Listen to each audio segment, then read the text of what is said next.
We live. We are live. We You are live. listening to Any Given Sunday for Sunday, July 25th, 2021. I am your host, Manny Brown, joined as always by my co host, Josh Rodriguez. Josh, what is up? Manny, how are you? I am in Newark, New Jersey, because I was supposed to fly out to On Miami. assignment. On And- assignment, man.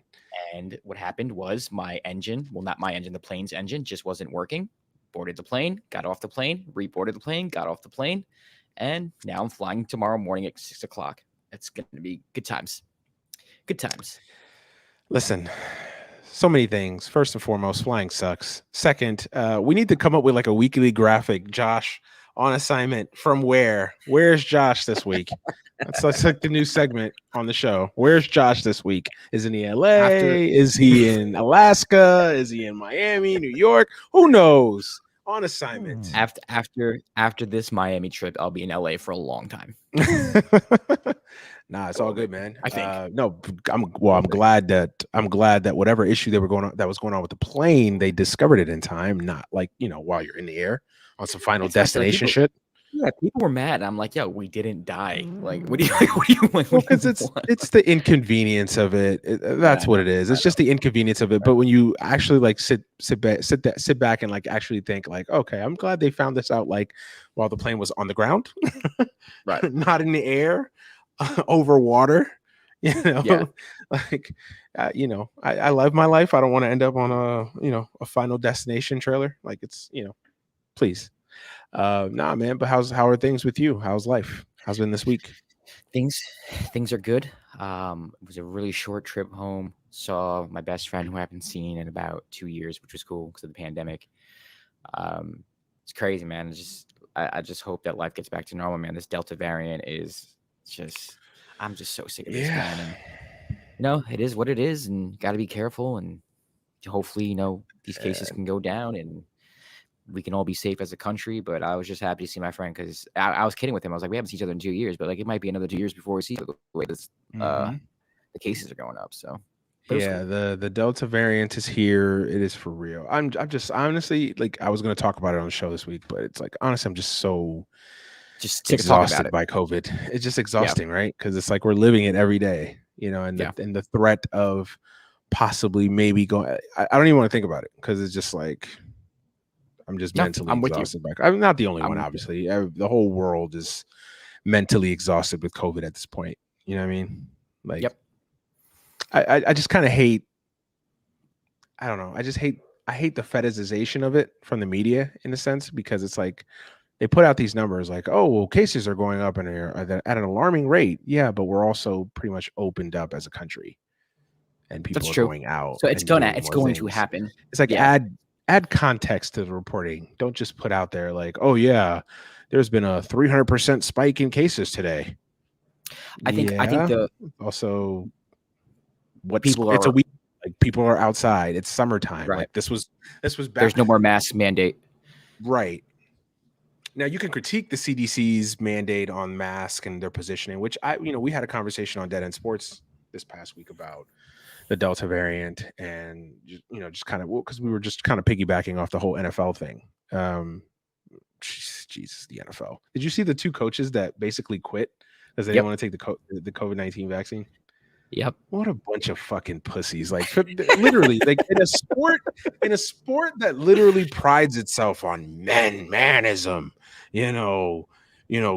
the gridiron and all this other hoopla, right? This masculinity porn that the NFL fetishizes about, and like, oh yeah, you got to take a vaccine. What?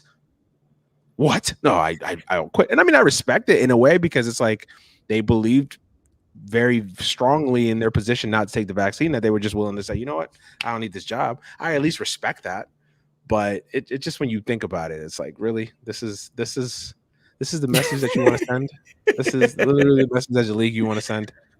Oh my god! And then these NFL players, D-Hop. I don't know what. Cole Beasley. Yeah. Cole Beasley makes me laugh. I actually know. I don't know Cole Beasley, but I produced a podcast with Cole Beasley. I used to speak to him every week, and he's a character.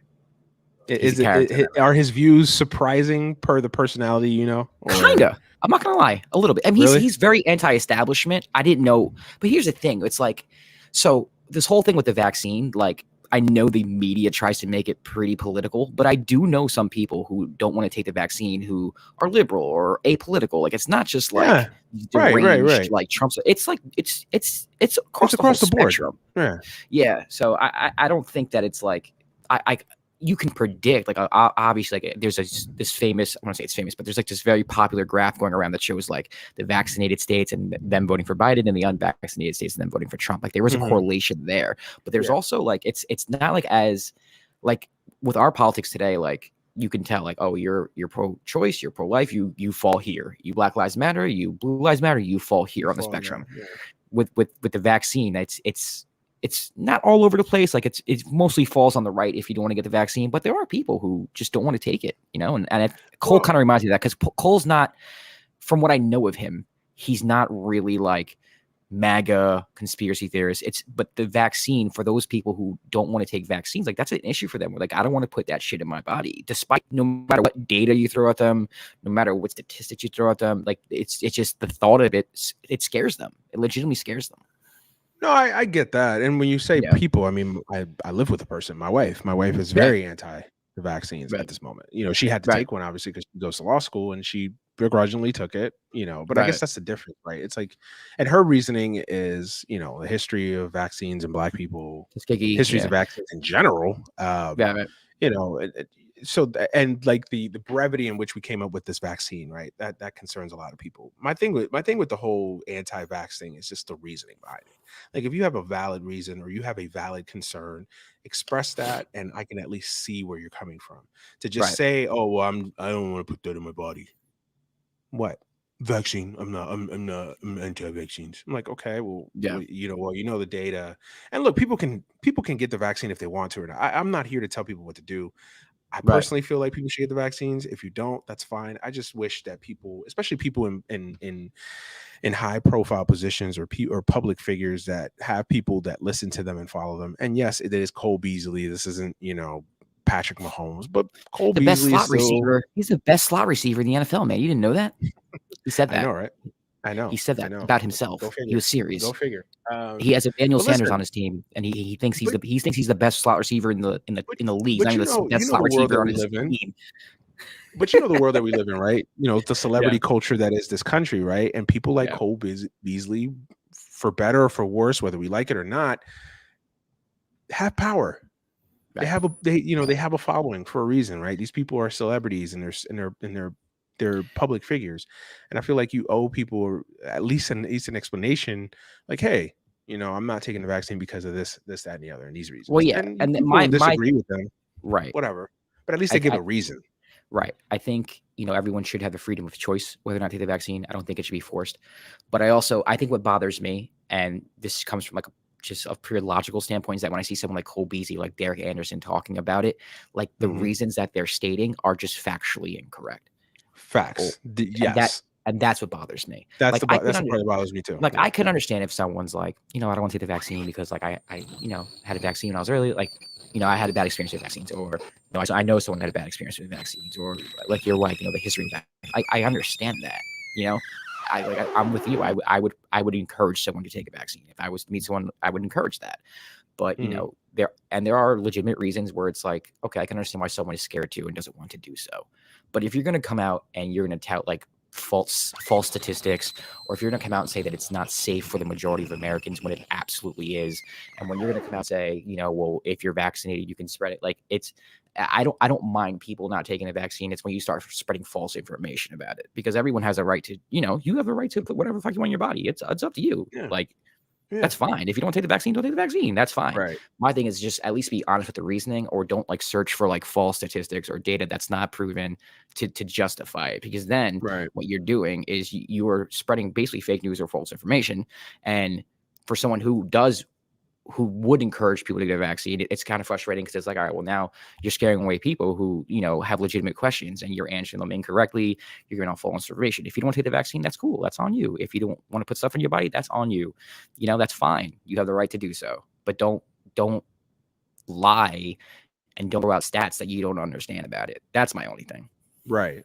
And I'm with you 100%. And that just shows a lack of obviously awareness, and it shows ignorance, but it also just shows this lack of like privilege, right? Like this is what bothers me about Americans in general, right? Like, it's like we're literally having this debate about whether people should get vaccines or not. We literally have countries across the world, because of the capitalistic practices of some of these drug companies, Pfizer, you know, there's a huge inability to reproduce the vaccines and Right. distribute them on a worldwide scale. So you literally have countries that do not have enough doses, that can't get enough doses even if they tried. Right. And we as Americans, who are privileged enough to have easy access, or at least easier access than, Right. 99% of the countries across the world, right? We're literally having arguments. Oh, I just don't want to. I just don't want to. I don't. That's the thing that bothers me. Like That's what bothers me. That's the one that bothers me. It's the I don't want to, and it's like I said, it's the false information of like not knowing like how vaccines work. That's the part. And you know what bothers me? It's like literally NFL players are going to lecture me on what to put in your body. Like you literally get hit in a car crash every game day for 16, 17 games. I mean, you Right. literally are making the choice to get CTE every week, but you want to tell people not to get vaccines, or you want to basically preach that, people shouldn't get vaccines. It's like, seriously? It's like, I literally know people that do cocaine, but want to tell me they don't want to put that shit in their body. I'm like, really? You're going to not put a vaccine in your body? What I would just recommend everybody. Cocaine? Yeah. Like, just and that's an unpopular position, by the Yeah. way. That's an unpopular. But I'm just like, it just doesn't make sense to me. It's just like, again, ideally in a world we wouldn't have vaccines, right? But we have vaccines for a reason, right? Like, just take the goddamn fucking shot, or just go to your doctor and and ask questions. And if you still don't feel comfortable, don't take it. That's fine. Like that's fine. But just like be honest with your reasoning. That's my only thing. Like don't come out here and make the vaccine seem like it's not safe, because it's 1000% safe. Like the statistics show the deaths and everybody who's hospitalized right now, 99% of the people are unvaccinated. That's just a fact. Like that's not the only way you dispute that is if you don't believe the CDC. Because then if you tell me you don't believe the CDC, then we can't have a conversation, because it's like, well, whatever numbers I throw, you're just not going to believe. But the data and everything that we have with the vaccine shows that it has been overwhelmingly safe for everybody who takes it. But if you still don't feel comfortable, there are outliers. Sure, there are outliers. Sure, there are exceptions to the rule. Yeah. Just like anything with medicine, there's going to be outliers. I'm sure there's somebody out there that has taken fucking Pepto-Bismol that has died. Like it's anything, right? You could take anything and there has a complication, or you have some sort of allergic. There's a difference. There's small numbers. But there's a difference between dying because of the vaccine and dying because the vaccine didn't work. There's two different things. Like that's two separate things. People aren't dying because they got the vaccine. People who got the vaccine and may have passed away, which is a very, very, very, very, very like minuscule percentage, are people who the vaccine just didn't work for them. They're breakthrough cases. So it's different. So that's the thing. So my thing for someone who would like to see more people get vaccinated, because I do think it will, whatever this Delta variant is, I think it would, stop it dead in its tracks. My thing would be like, if you don't want to take the vaccine, that's fine. But this information of like this, like, this misinformation of it not being safe is just it's there's no data to prove. Like there's no argument on the other side of it not being safe. There's nothing. Like there's nothing you can show me that says, okay, this thing may not be safe, because it's overwhelmingly showing that the people who aren't vaccinated are more affected by the COVID virus than the people who are vaccinated. Like it's not even like a debate at this point in my opinion. Not even an opinion. Like just it's an objective fact. If you don't want to take the vaccine, that's fine. But don't lie about the reasons why you don't want to take them. Maybe you had bad experiences yourself. Maybe your kids have had bad experiences. That's fine. That's cool. I don't mind that reason. But don't go on Twitter if you're a public figure like Cole Beasley and just pop off of the mouth about like not trusting science. Like who the fuck are you? Are a football player, like, and you're going against people who like did this shit for their whole lives, who went to school for 10 years. Like, relax, man. Like, sometimes you got to appeal to authority. I took earth science in 10th grade, and I don't fucking trust that shit. I'm not, and I don't want to shame nobody, bro. I don't appreciate people who shame people who aren't vaccinated. I think that's fucking mean. I think we gotta talk to people who don't want to get that. You cannot speak to people who are unvaccinated like they're fucking children, like they're idiots, because they're not idiots. A lot of people are scared, and a lot of people are rightfully scared because of experiences that they might have had. And you have to understand that. You got to be empathetic. You got to be empathetic towards people, calling them idiots. Like, oh, don't you see that? Like, no, it's different for everybody. And at the end of the day, like, you are putting something in your body. Like, you know what I mean? And people have a right to ask questions. People have a right to ask their doctor. People have a right to be skeptical about it. and that's okay. We can't treat people who don't want to get vaccinated like idiots, and that's the problem I have with my side of the argument, where it's like, I understand the frustration, but you also have to understand that these people who don't want to get vaccinated, they are people. You can't talk to them like that, and you have to respect their decisions if they want to get vaccinated. So yeah, that's where I'm at. I think everyone should have a freedom of choice to get vaccinated or not vaccinated, but no, you're absolutely right. Just be honest with just be honest. And if you don't understand the information, just say it. It's okay. Like it's not that serious.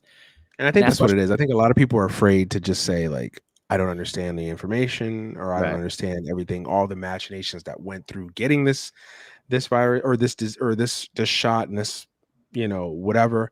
And I think people are just afraid to admit that. But it's like, listen, admitting that you don't know something or you don't know enough about something doesn't make you less than or less of a person or anything. Like, it just makes you, to me, it makes you more smart and more down to earth and humble and honest with people that, I don't know everything that there is to know, but I'm going to do my research, or I'm going to talk to other like-minded individuals that that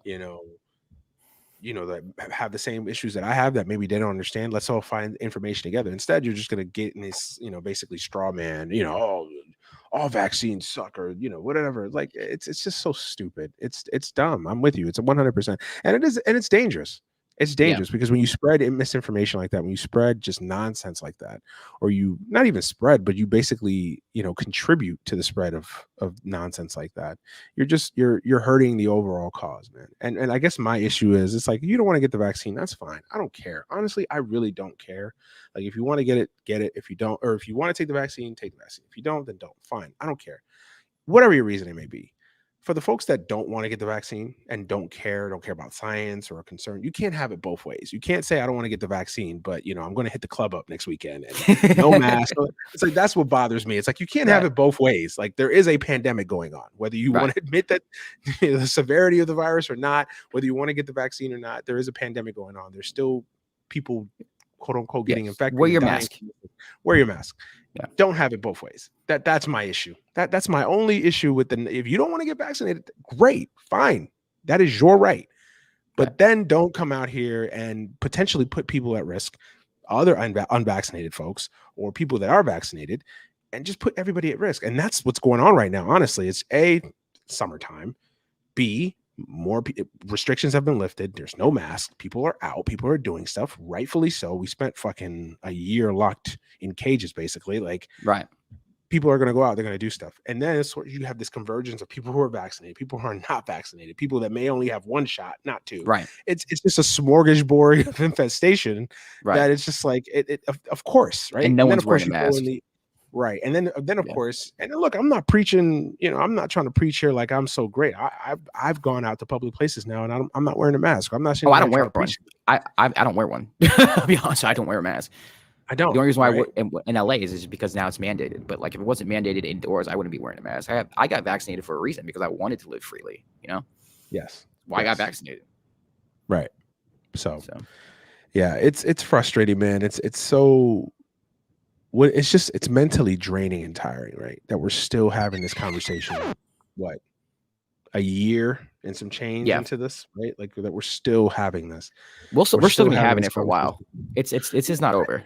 I think that's the frustrating part. The over-politicization of it, right? The fact of, like, if you're pro-vaccine, you're basically a lib and a snowflake. Yeah, I don't believe that, though. Don't believe in, and if you, but it's like, but that's how the media portrays it in a lot of ways, right? And that's where they contribute into a lot of the bullshit that goes on into this country, right? It's like they contribute into the nonsense that gets spewed out there and the shit that people consume, and the almost the identitarian politics that people kind of, unwittingly participate in, right? It's like, even by just saying, like, hey, we're pro vaccines and everybody should go get them. There's some idiot that'll come up in our chat and basically say, well, you guys are libs and snowflakes and all that. And it's like, no, we're just concerned citizens that have an opinion that happens to differ from you. We're not judging anybody. All we're saying, vaccine who are like concerned about it too. Like, I know all my friends. Everybody should. Yeah. Yeah, it's not necessarily this is something that crosses political lines. Yeah, this is something that this should concern everybody. Yeah, black, white, Hispanic, green, blue. I just Democrat, don't know how... Republican, conservative. It should concern everybody. my only concern is that I don't know how, outside of, vaccination, I don't know how we, like, how do you curb the virus again? Because obviously you got to wear masks, or you got to go down on lock. You got to, like, Florida, like, the cases in Florida are ridiculous. I'm going to like COVID Central in the morning. Like, the cases in Florida, like, ridiculous. Like, how do you, how do you flatten the curve again? You have to either A, lock up again, B, everyone has to wear a mask, or C, like, people have to get vaccinated.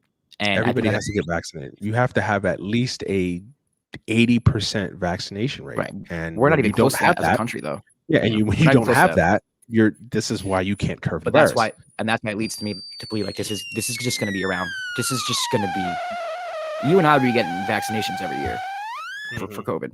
That's what it's going to be like.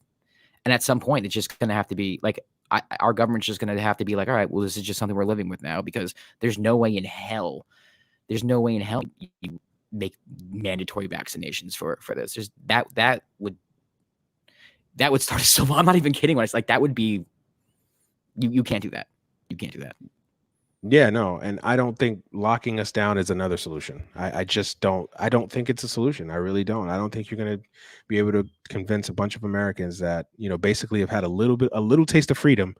Oh, now you're going back for basically from October to April, you're going back on lockdown. That's not going to fly. And it's not going to fly for a lot of reasons. Right. Key in point, we can't even fucking get people stimulus checks. We have a government that doesn't work. Right? We have a government that doesn't work, that we cannot, we're just not in a position to take care of people in this country for a myriad of reasons. So, people are seeing it like, hold on. So I'm supposed to basically ruin my business or ruin my livelihood, give up my freedoms, and you're not even going to take care of me? You can't even provide me a fucking check? It's like, what? No. Yeah.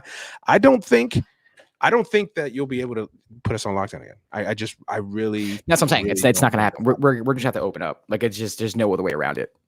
Yeah, absolutely. No, I agree. Yeah. I completely agree with you. I don't think going into another lockdown, or even just a pseudo smaller lockdown, it's not going to work. I think this virus is here. I think we have to admit, and I think we have to be honest with ourselves. Like, this is our lives. This is our new normal.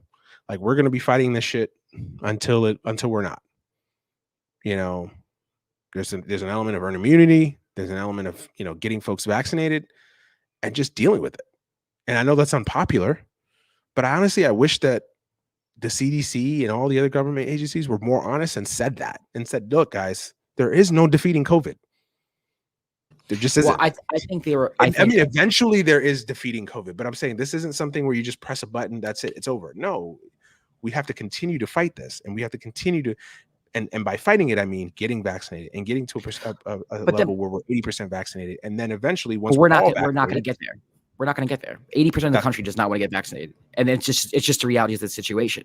80% of the country does not want to get vaccinated. So what do we do from here? Like, you have to come to terms with that. We have to, as a country, come to terms. All right, we might get to 55 or 60%, and it is what it is. What do we do from here? Because there's no way in hell we're going to convince 80% of this country to get vaccinated. It's just not going to happen. Okay, I agree with you, but I'm saying if we're not even going to get to an 80%, if we can't even agree that 55% of the country needs to get vaccinated, then then come out and say, look, this is it, guys.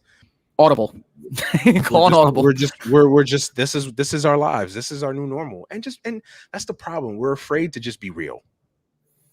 And just be real about the situation, right? We want to paint it in a way that doesn't offend somebody. When you try to offend no one, you end up offending somebody. It always works that way. And I think that's this country, the messaging from our government officials, CDC on down, whoever, White House, whoever, it needs to get a united front, and it needs to have a united message and saying, look, if we don't get people vaccinated, this shit's going to stay here. And that's fine.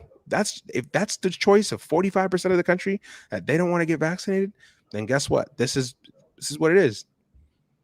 We're going to have to live this way. And people are still going to die. Your grandmas and granddads are going to die. People with underlying conditions are going to die. Like, and I hate to be that hyperbolic, but I mean, this is the truth. Like, it is what it is. Like, yeah, like this is the facts here. Like, so it's frustrating, man. It really is frustrating. It really is frustrating. We went off track. Yeah, we went off the rails there. It's a good conversation to have, though, man. Because again, COVID is one of those things that affects everything. It affects life, sports. Right. I mean, we're fucking dealing with an Olympic Games right now that I don't even know how the hell are they going to make it through the end with this shit, because it's just being affected by COVID. Like, it affects everything. And even things like healthcare, like the fact that we have so many people who are uninsured, like during a pandemic, is crazy. Businesses, small businesses who can't afford to shut down without getting checks. I have small children now. Now I'm concerned about sending my kids back to school with this Delta variant, hopefully not causing havoc in the fall and winter months. Like, it's a lot of things that you have to think about, and it's a part of the conversation, man. So I'm sorry if you don't want to hear about COVID talk. Listen, ideally I can go a whole year without COVID. This wasn't even on the agenda. It wasn't. But I almost made it a part of the agenda, but Yeah. But anyway, well, listen, anytime I get a chance to kill the NFL, I'll gladly jump on that bandwagon. So yeah. What do you think of their announcement? What do you think of it? Listen, I respect the NFL for coming out and saying it. The only issue I have with the NFL, just like I told the folks that don't want to get vaccinated, I don't want to hear from the NFL that basically throwing their players under the bus, rightfully so, by the way, throwing their players under the bus saying, hey, we're going to have to forfeit games and stuff because you guys don't want to get vaccinated. That's fine if you're going to take that stance. But if the NFL cares so much about COVID, you know what? Tell these teams, and I know it's hard and it's easy for me to say because you're dealing with local municipalities and cities and states and whatever. I get that. But tell these cities, Tampa opening night, hey, DeSantis, yeah, I know you think Florida's open and all that. Right. Yeah, but Tampa's, Raymond James is not going to be at capacity. You know, hey, we're not going to tout that, fans are back in droves. Like, you can't have it both ways. And that's they're gonna want to have it back both ways. The NFL likes to have their cake and eat it too. And it's like, that's the issue. You can't in one breath say, shame players that they don't want to get vaccinated. Oh my God, the shame. And we're going to have COVID. Don't you know about COVID? But then, Thursday, Friday night, Friday morning, the day after the opening night football game at Raymond James, say, oh, yeah, you know what? 50, 60, 75,000. Yeah, right? Exactly. Right. 75,000. The NFL is stronger than ever. Yeah, like, nah. You followed by Sunday Night Football in Dallas, Texas. Like, right. Oh, God. Jesus Christ. Followed by Monday Night Football in Kansas City, Missouri. Like, literally the three hot spots that COVID exists. That's true. That's a good point. They are trying to have their cake and eat it too. Like, you're going to shame unvaccinated players, but at the same time, you're going to have hordes of people coming in to spread the virus. That's hypocritical. That's my only issue. Again, if you're, it's typical NFL, right? Of course it is. But that's my thing. It's like, don't try to act older than thou NFL. And then on the other vein, in the other vein, you're basically, giving away tickets so you could pack these stadiums. Like, I just don't want to hear it. That's being fraudulent. Right. If you really care, don't have any fans in the stands. Right, but it's all about the money. It's all about the money. That's what it is. Yeah, they want to make the money off the ticket sales, but they also want to make the money off of the advertising during the game. So these games better not get canceled, but we better sell out these games regardless of what COVID says. And it's on you guys. Absolutely. It's on you. It's on you not to catch COVID. Yeah. Yeah. I'd almost respect the NFL if they said, you know what, if these players don't want to get vaccinated, that's on them. Yeah. They don't got it us. We're still going to play the games. The games are going to be played. Yeah. I just at the end of the day, man, like I know a lot of, I wouldn't say a lot, but I know a significant amount of people in my family and friends and close people who don't want to get vaccinated. And just to close it off, like I don't want to come across as like I said, I think it's very important that we don't shame people who don't want to get vaccinated. I wholeheartedly believe that the facts show that they're safe.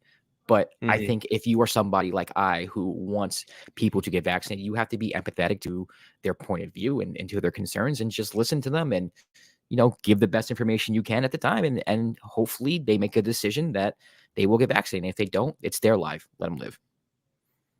But on top of that, you are 1000% correct. Our government has to start getting real with what's going on in this country and say, hey, we want to get in 55%.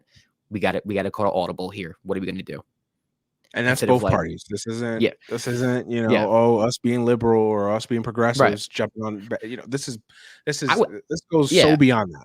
I was actually talking about the Biden administration. I was directly talking to Biden's administration. No, but as soon as you bring that up, our government, you guys are progressives. You guys are dunking on Republicans. No, I was actually specifically, I was talking about Biden since he's president. So last I checked. Yeah, you got to check. Biden, there may be a Trumper out there that still believes that, Right. Yeah, Biden's president. So that's who I was talking about. Hidden votes in mud somewhere. That's the administration I was talking about. Get real. Yeah. So please do. Yeah. I'm sure we'll have this conversation again begrudgingly. As we get more involved in the training camp and this starts to become listen, do we even know if the Olympics are going to survive these next 3 weeks? Who the hell knows? They'll push it through. They'll push it through. They'll push through because it's about the money. But, yeah. I mean, the Olympics, that you think of the NFL's bad. The Olympics don't give a fuck. The Olympics, they don't care. That IOC, they're the most crooked. Yeah, the devil. We're going to say the devil. They're literally the devil. The devil. For real. IOC doesn't give a shit. No, they do not. They don't care. They will find replacement motherfuckers in the stands to take part in some of these teams if they have to. They don't give a shit. Jimmy from Omaha, Nebraska.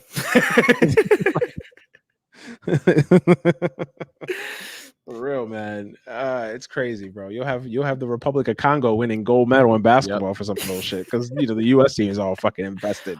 They don't give a shit. You guys complain about the Bucks not being worthy champions, right? When Nigeria wins the whole damn thing. Papua New Guinea wins the fucking gold medal. When they win the gold medal, then come talk to me. Phoenix Suns, you have nothing on them. Papua New Guinea is your gold medalist. Oh my goodness! Oh my god! What a disaster the USA team is, man. Yeah, the USA team. Well, it's like when you just fill a team with a bunch of superstars that don't necessarily complement each other as far as their games, and all you do is add 3-point shooters and no semblance of slashers, no semblance of size. There's not one person on that team whose first instinct is to create for others. Nope. One person, Draymond Green, but you can't run Team USA's offense around Draymond Green. Yeah, he can't be the only one. Yeah, he's the only one. There's nobody else. Nobody else. Everyone else's instincts is to shoot a 3 or ISO. That's it. That's my brief synopsis. Thank you. That's literally it.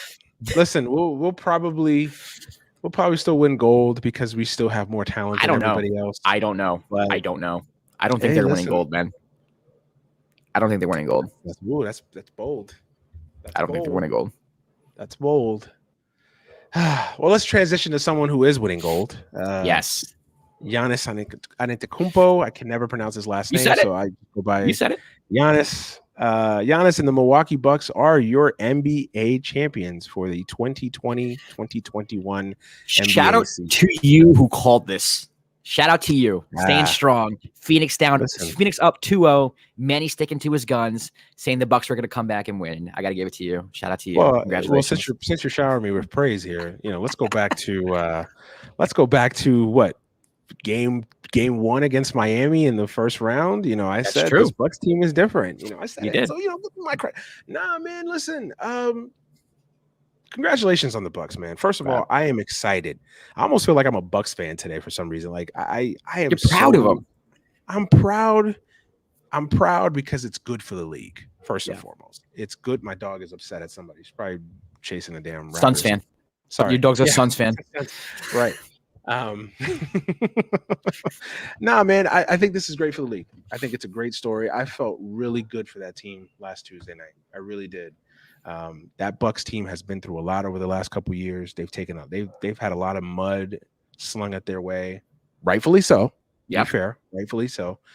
But they did it when they had to do it. When they had to find whatever that is buried deep in here and in other places, they found it. And give them credit. And I think it's so great for the league. And yes, I know if KD's foot was half an inch smaller or shorter, whatever, would the Bucks be here? No, obviously the Nets most likely would be here. I know that if it wasn't for injuries, the Bucks probably wouldn't have gotten to this final and have obviously won. I know that. And you could say the same thing about Phoenix.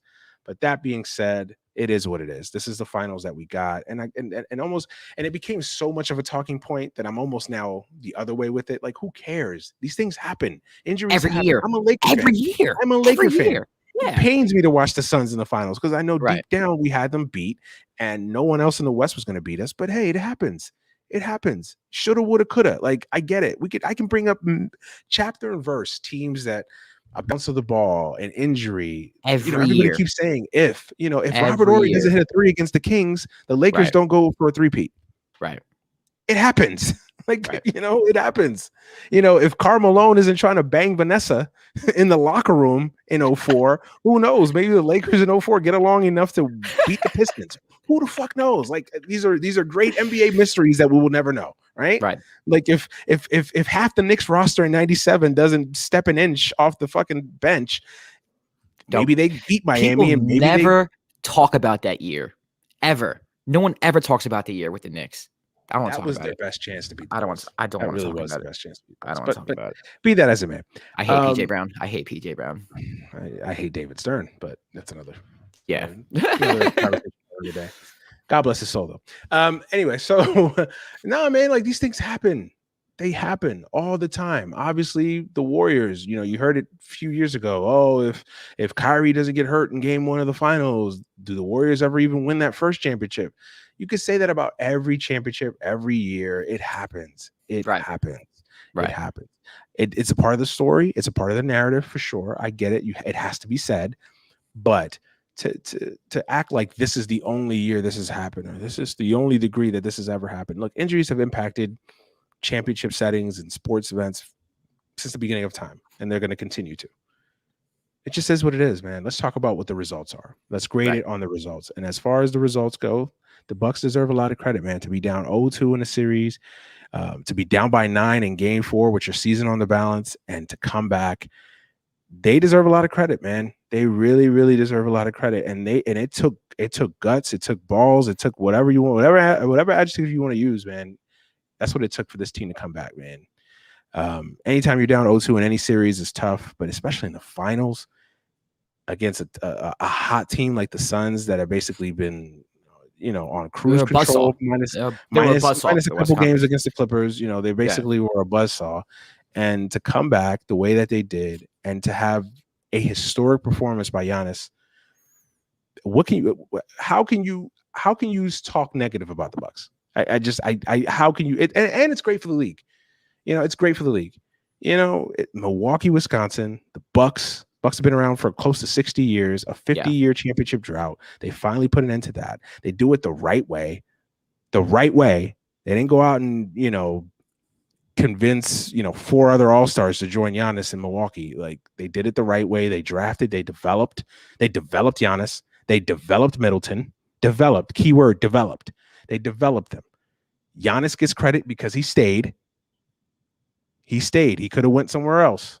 Like he said in the postgame, he could have went somewhere else, but he didn't. He stayed. Even if you're the most cynical NBA fan, even if you're the most, I'm tired of the Bucks. How can you be mad at this? I don't understand it. And I'm not a Bucks fan. I'm a Lakers fan, so I have no dog in the fight. But how can you be mad at this result? And then even the players that they acquired this year, like Jrue Holiday is one of the most well-liked players in the league because he's just a great human being. And then PJ Tucker, who's been on contender after contender, contributing and, being a tough guy and an anchor for whatever team he's on. I mean, that's a great story. A hard worker, a guy that spent 5 years overseas. Yeah. They're just a very easy team to root for. I honestly haven't heard anyone really say anything negative about the Bucks in general. Usually the hate was towards Giannis, but even at the end of the series, I mean, even the people who were like, Giannis doesn't have a bag. I mean, from my perspective, at least, I know you were on a podcast that people were still saying that, but you got to give him credit. When you drop 50 in a closeout game in the NBA Finals, I mean, that's as all time as it gets. I mean, can we put an end to that bag shit? Yeah, I don't care. Like, you don't need a bag. Like, if I can carry all my trees underneath my arm, I don't need a fucking bag. Like, that's really what it is. I don't care that he can't hit a step back from fucking 30 feet. He doesn't need to. He can literally stretch his arms out and dunk on you. McCollum has bags for days. Right. Where's his championships? Right. James Harden.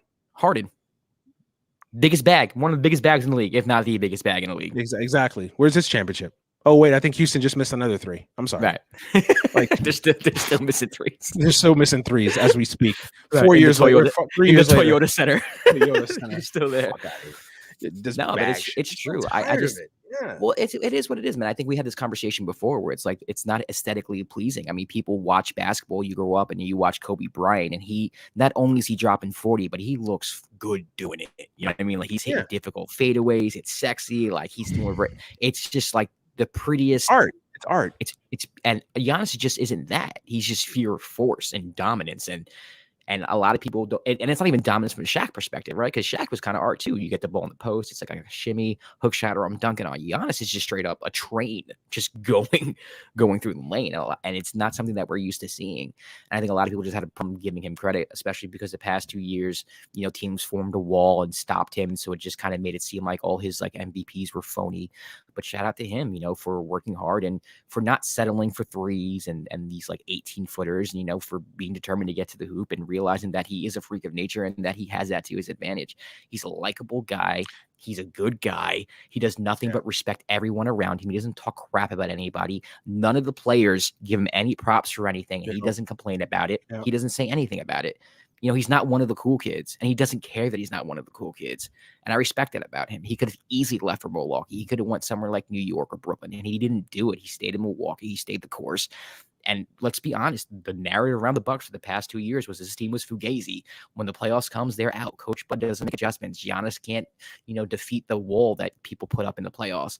And they did. I don't care that the Nets, were Kevin Durant toenail away from going to the finals, or that, Phoenix got to the finals because the Lakers were hurt. Give them credit, because last year's Bucks team, 2 years ago, they wouldn't have gotten there, and they found some inner strength or mental fortitude to do it, and they deserve a lot of credit, and so does Giannis. When you drop 50's 50, I don't give a 50's 50. It's 50, period. Facts. Like, facts. In a closeout else? Game, in Game 6, right. The hardest game to win is a closeout game? No. Come on, with two all-time plays in that series too. He had an all-time defensive play and that all-time. Come on, that block outside of LeBron's the best block I've ever seen in my life. And honestly, like just like pound for pound, might be a better block than LeBron's. Just LeBron's, which is in Game 7.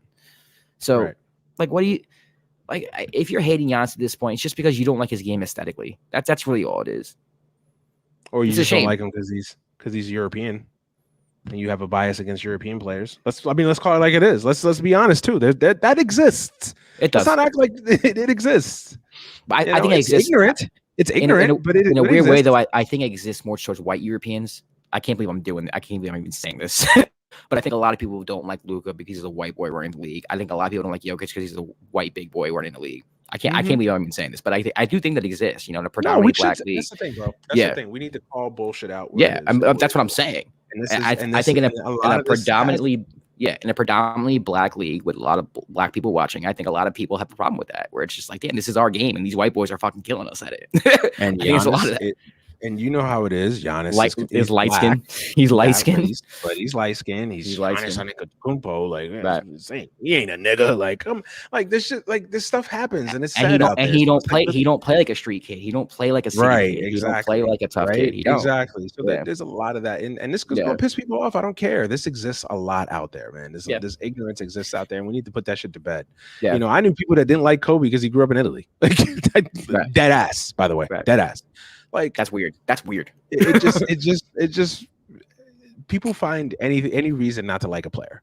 It just is what it is, and you just have to call it. You have to call the bullshit for what it is when it exists. And xenophobia in the NBA, man, it's real. Hey, listen, American xenophobia will never be mastered, never be topped. Nah, man. Like you said everything great there as well, man. How can anybody say anything negative about this Bucks team? You just can't, man. As far as the series goes, man, this series was won in 2 moments. Game 4, down by 9 in the 4th quarter. The Bucks won the series there, and I think they won the series in the 2nd quarter of Game 5. That was the series. I would say the 2nd quarter of Game 5, because when I was watching Game 5 and the Suns were up, whatever they were, it was like 18. In my head, I'm like, oh, this game's over already. Like, they're gonna blow them out. Like Game 5 at home, like they just didn't. The Bucks didn't match their energy. It happens. Sometimes you get the doors blown off of you. But to respond the way they did, like, and I said this last week, the fact that they went into halftime that game winning, that's all you need to know about the Bucks team and the series. To be honest with you, like, to me, that's a microcosm of the series. Down Coach early, Bud made adjustments. Go figure. Shout out to Coach made adjustments. He's another guy. He's another guy who perpetually gets piled on. But and Monty didn't make enough. But I'm not sure if Monty could have. That's the problem. I don't know if his roster, the construction of the roster, allowed him to do it. I just don't think he had enough. I mean, Ayton. Listen, I don't want to kill the kid because he is a young big in his first postseason series. But damn, DeAndre, you got to give me better defense than that. I mean, listen, I never advocate violence or hurting a guy, but a hard foul once put Giannis on his ass once. I mean, once. I mean, you can't. I mean, he was getting abused out there.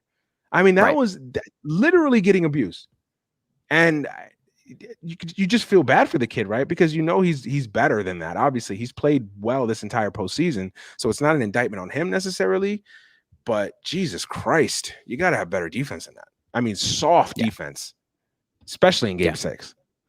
Yeah, and again, I don't want to kill him too bad, and even Devin Booker. I don't want to kill Devin Booker because I know it's his first postseason. And listen, overall, he had a good series. Had a good series, but in a bad moment. Yeah, right, bad moment. Right, and bad moment. And then of course we have CP3, which I know I'm not the biggest CP3 fan. Listen, the problem I have with CP3 is that people put Chris Paul on this pantheon of legendary all-time point guards. He is. They put him, come on, but they put him on this pantheon of he's Magic, he's Isaiah.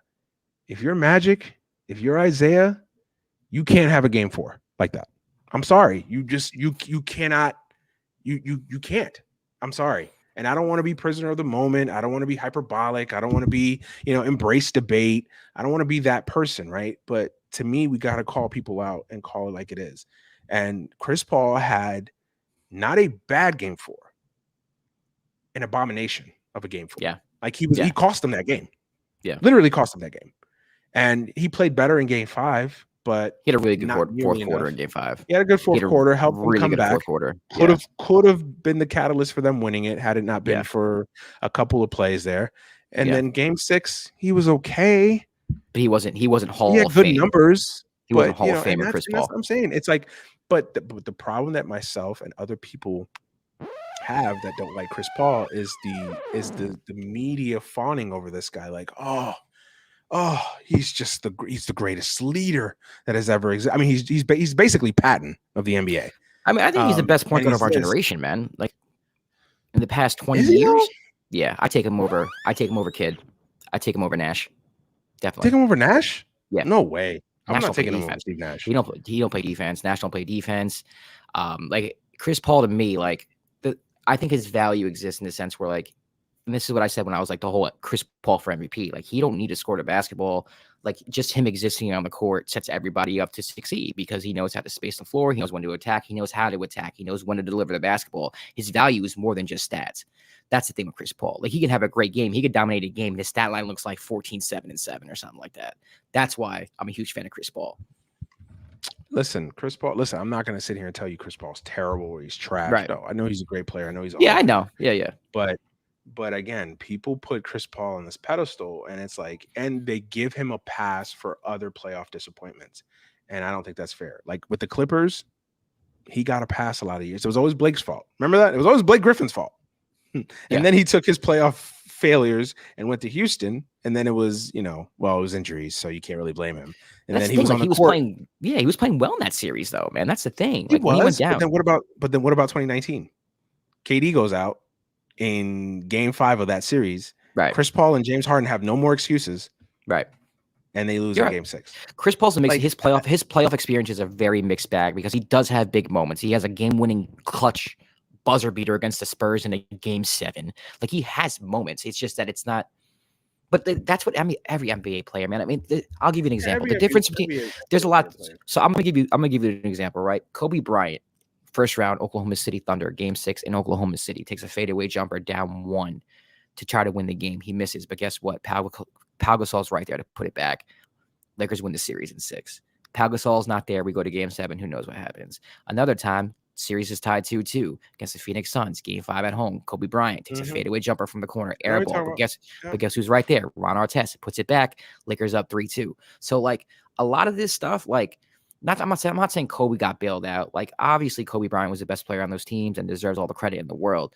But sometimes like there are circumstances or things that happen in situations that are out of these players' control. It's luck.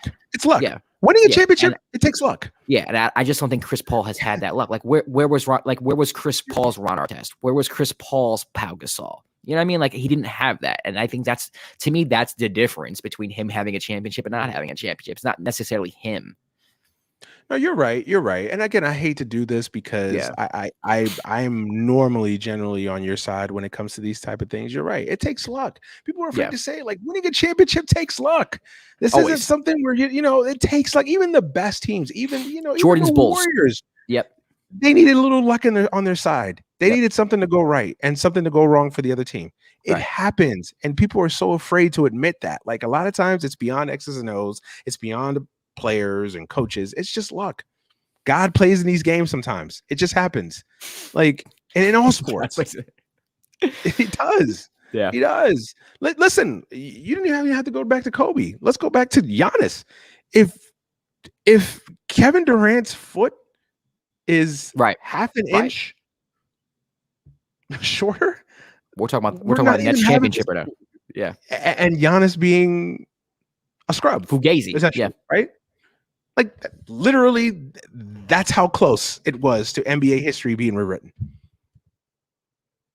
Like these things happen. I get it. But and that's why I don't like the whole drastic like the spectrum of like, oh my God, he's this to oh, he can't be that when the razor like it's like this thin of a line for us to have like these. Right. I'm not saying you're doing this, but like the embrace debate crowd, like you can go from being on this side of the spectrum to this side of the spectrum by this much of a margin. And to me, it's like, I don't care what happened in this final series. I know what I think of Chris Paul. I've seen him play his whole freaking career. I see him come in big moments. My opinion on Chris Paul has not changed one iota from this series. Would I like to see him win? Absolutely. But just because he had a horrible game 4 or didn't play up to expectations in game 6 doesn't mean my opinion on him has changed. It hasn't. He's still one of the greatest point guards I've ever seen, period. No matter what. Yeah. I listen. I like to bag on Chris Paul whenever I get a chance. I know you do. It's okay. A lot of people do. And also he's not a likable dude. Let's be honest. Chris Paul, he's mean mugging. He's not a nice person. He doesn't seem like he's a nice person. I don't ever think I want to hang out with him. I think he's a dirty player sometimes too. But that too. That is no. I mean, I agree with you. Yeah, I agree. But so was John Stockton. I don't know why I said that. He was. I don't know why I felt the need to mention that though. Yeah. Right. Listen. Everything that you're saying about Chris Paul is right and is accurate. I just think to me, you got to tell the whole story. Yes, you can tell your side of the story, which is a lot of luck that goes into winning a championship, the journey, the war that is winning a championship. And there's also like, hey, when this guy has had moments where he needed to deliver, he didn't deliver. And that's fact. You can't tell one without the other. And I think it's okay to say, like, look, both of these exist in the same scope. Like, yeah, they have to, you have to tell the both sides of those stories, man. But going back, it's not about the Suns right now. We could talk about the Suns another day. This is about the Bucks, man. The Bucks, no,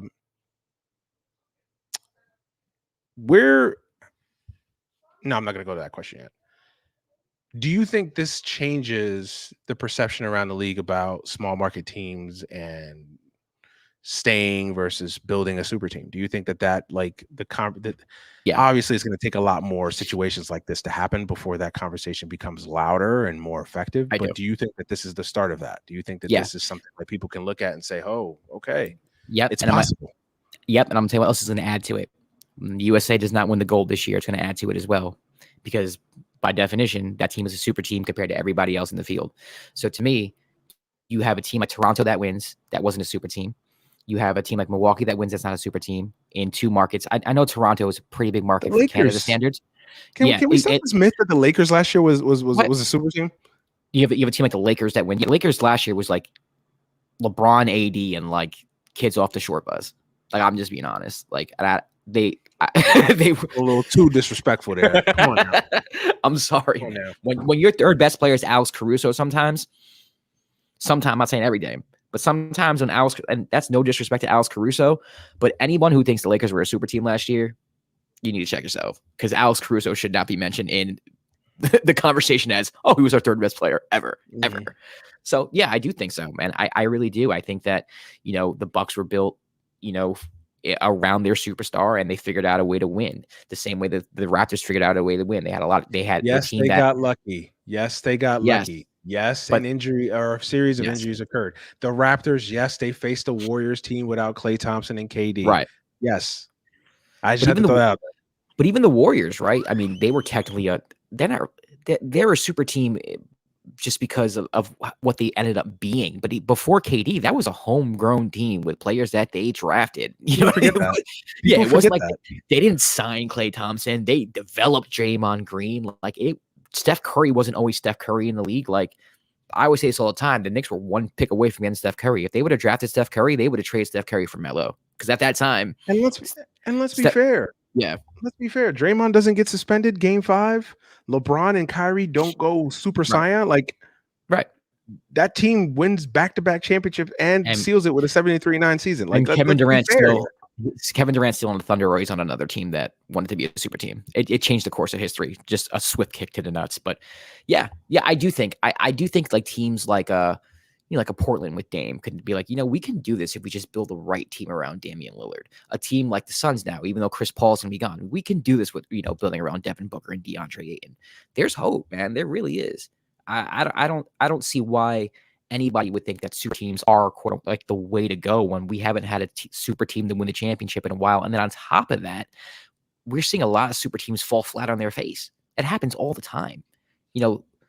The Lakers with Nash, Howard, and Kobe fell on their face. The Knicks, when they tried to build one, fell on their face. The Nets this year fell on their face. Even though it was injury, it still fell on their face. Like a lot of these super teams are falling on their face. Harden and Chris Paul tried to build one, fell on their face. Like everyone's just like these teams fail more often than not. Well, the concept that people don't realize is that the entire existence of a salary cap in the NBA as it's structured is designed to not have super teams. Right. So the fact that these super teams are being created is almost like an FU to the system. It's like bucking the system as it is. Because if you look at the NBA from a structural perspective, you have a hard cap, and it's designed not to have super teams. Like it's just a fact. Like, yes, you could play around with the salary cap and you can kind of adjust different who gets what and what percent. But for the most part, it's designed to have one superstar player, maybe two in certain circumstances.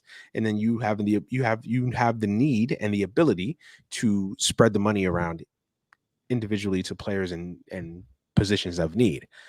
Right. So the fact that the Heat were able to create a super team, or Golden State eventually, as you said, the Nets or whatever, like that isn't by design. It's designed not to have to happen. And the fact that it's happening is almost like an FU to the system. But you're absolutely right. Like, I think that these super teams have not always been that successful. I mean, let's be honest. The Miami Heat were a disappointment. If you look at it in the grand scheme of things, 2 championships, 4 finals appearances. And let's be fair, they were very lucky to win the second championship. Right. So and they lost. Yeah. They lost to a Spurs team that was built on chemistry and they had Tim Duncan, but they weren't a super team. And they also lost to a Dallas Mavericks team that was the definition of an anti-super team. Mm-hmm. So it's right. Yeah, I think things come in waves. There's trends. And I think a lot of, owners, especially like, you want box office, right? You want to sell tickets. So I think a lot of it has to do with that as well. You have the mixture of like, not only are we getting one of the best players in the league, but now we're going to have fans coming to our games. So I think a lot of it has to do with that as well. But see, that's the thing. I actually think it's had an adverse effect. I think it's hurt the league, the fact that super teams exist. I actually think it has hurt the league.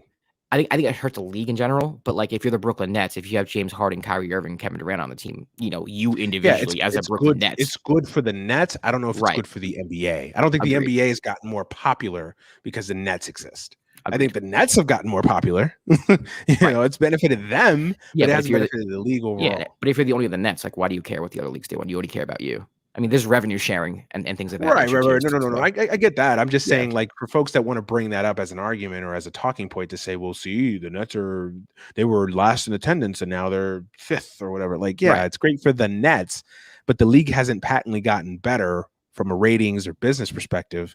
If anything, I can make the case that they've gone down business wise and, interest wise and whatever, because of those, a large part because of super teams. Like, yeah.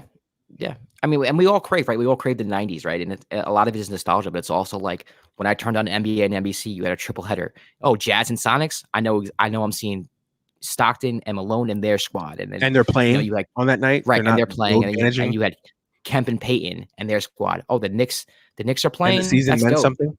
Yeah. The Knicks are playing the Spurs. Oh, Ewing versus David Robinson, his team. And it wasn't like a super team. It was like, yes, there were stars on every team. And those stars were the faces of the team.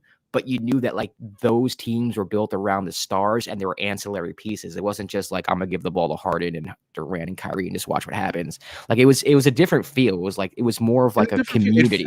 It felt like a balanced league. Yeah.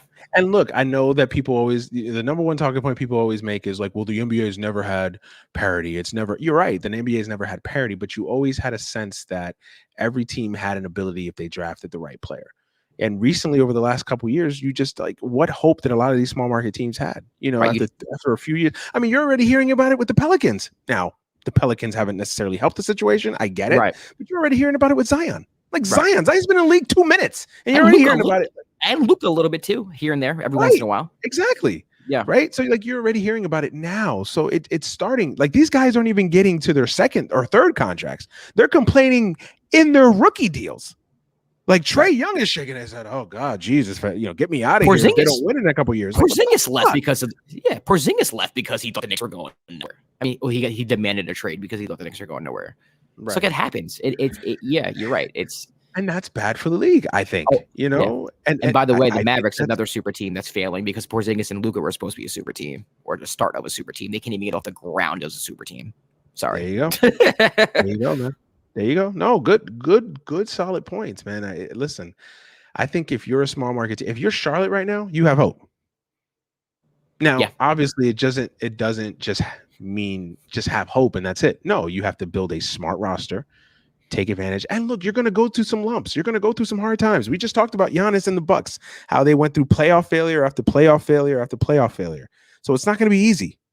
But if you stay the course, if you stay patient and a little luck, however little or major that may be, a little luck goes your way, you can win a championship. Like it's possible. I get so angry where this notion that you can't win in quote unquote NBA Siberia. You have to go to Miami or LA or New York to win. It's bullshit. It's bullshit. Like it is. And Giannis just proved that. Charlotte has hope.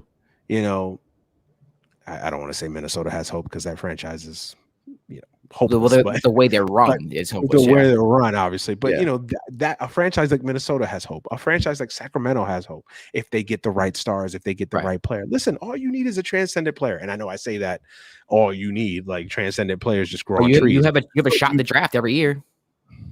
You basically do. I mean, who knows? I mean, there could be a transcendent player in this year's draft that we don't know about. If you're Detroit and you have Cade Cunningham or Jalen Green or Suggs or Evan Mobley, either one of those guys can be transcendent players or have the potential to be transcendent players. So listen, Detroit can be here in 5-6 years, in the spot. If they whoever that kid that they draft to be the face of their franchise develops and they make shrewd moves, build to the draft and or free agency, make shrewd moves, they could be here. Yeah, they can be here. So I just get so frustrated when people talk about like, oh no, Zion needs to leave New Orleans because he can't win in a place like New Orleans. No, maybe New Orleans just needs to run a better basketball operation and maybe they could win. Right. It has nothing to do with being in New Orleans. It has everything to do with the fact that their GMs are making terrible decisions. Maybe their coaches aren't as good. You have to make the right decisions like Milwaukee did and like Phoenix did to give them some credit as well because they made the finals and could have won it too. What do you feel? Do you feel like Milwaukee is one and done, or do you think this could be the start of something bigger in Milwaukee? I mean, when I say bigger, I do think they're going to be a perennial threat to win the Eastern Conference every year. I do think the Nets, just by nature of the roster, are the heavy favorites going into next season. I do think if they were healthy, they would have won, that series in like 5 or 6. So I do think you have to give the Nets some credit. You have to respect the fact that the Nets have all that talent. But with that being said, I mean, you have 3 players that are kind of injury prone now going into next season who still haven't really played much basketball together, going against a championship team who has been through adversity, that has chemistry. So to me, off the top of my head, who's going to be in the Eastern Conference Finals next year again? This is before free agency. This is before the draft, but it's going to be the Nets and the Bucks again. And then the Bucks have this psychological advantage with the fact that they beat them last year in 7 games in Brooklyn. Giannis outplaying KD. So, success kind of is relative. If I'm a Bucks fan and let's just say hypothetically they lose in 7 in the Eastern Conference Finals next year, yeah, it's kind of disappointing, but you're still around. You're still a threat. And just because you lose next year doesn't mean that the year after you can't come back and win the championship again. So I do think the Bucks have, their window's still open. Their window's going to be open for the next 4 or 5 years because Giannis is freaking young. He's like 26 years old or whatever, 28 years old, whatever he is. So as long as he's in his prime, there's no reason why the Bucks shouldn't be at least in the conversation of winning the championship. They're gonna. It wouldn't surprise me if they win another one within the next 4 or 5 years. Do I think they're gonna be a dynasty? No, not at all. But it wouldn't shock me if they win another one, and it wouldn't shock me at all if they get to another finals. Maybe not next year, but maybe the year after or the year after.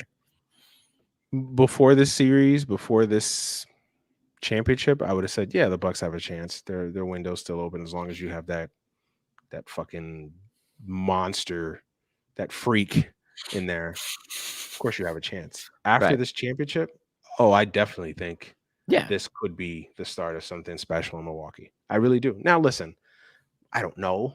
I'm not a fucking psychic. I don't know what's going to happen next year. Yes, on paper, should the Nets be the favorites? But listen, everybody acts like Milwaukee's just this Johnny-come-lately team that came out of nowhere, this Cinderella team. Like, no, they've been the one perennial. They've had the best record in the league over the last 3-4 years. Yeah, like this idea that the Milwaukee Bucks just came out of nowhere it's a fallacy. Right. Not to mention, now they have a championship, and Giannis is infinitely better than he's been, and he's only going to get better. Right, like. The sky's the limit. And plus, do we know what the Nets are going to look like next year? That's what I'm saying. We have no idea. KD. Obviously, KD is great and he's special. And when he's on the court, he's second to none. But he's injury prone. James Harden, injury prone and doesn't show up in the postseason. That's fact. Then Kyrie, who the hell knows? Does he play 40 games? Does he play 80 games next year? Does he show up at all? Does he go AWOL? I don't know. Is he in Budapest? Is he in Budapest for a humanitarian? Is he in Brooklyn? Is he in Brooklyn? Like, do they trade this motherfucker? Like, they need a bench. Like, this idea that Brooklyn's just this finished product. Like, no, they're not. They have issues. Can Steve Nash coach? Like, that's a real question mark. I don't know. And then outside of Brooklyn, who was the team in the Eastern Conference? Atlanta? Yeah, okay. Maybe Atlanta's a few years away. I gotta see it again from Atlanta. Let's see what the Sixers do with Ben Simmons. Sixers? I don't know. Can you sit here and tell me right now that you know what the Sixers are going to be next year? I don't know. I think the Heat are that 1 year was a fluke in the bubble. I think were a fluke. Yep. The Knicks aren't there yet. The Knicks are like 3 years away, 2-3 years away. The Knicks are not there yet. Yeah. Atlanta, I got to see it again. Maybe. Boston may be the team. Maybe. Like, I don't think Boston's roster is that bad. I just don't. I think they need to stay healthy and be consistent.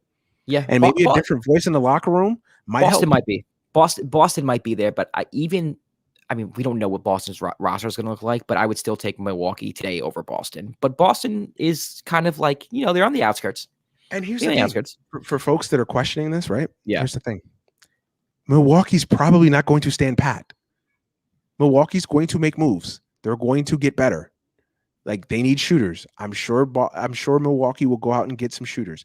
If you're a free agent right now, if you're a veteran out there that's looking to win a championship, yes, you could go to Brooklyn. Yes, you can go to LA. Outside of those two teams, maybe Golden State. Outside of those two, maybe 3 teams. You mean to tell me the Bucks don't become?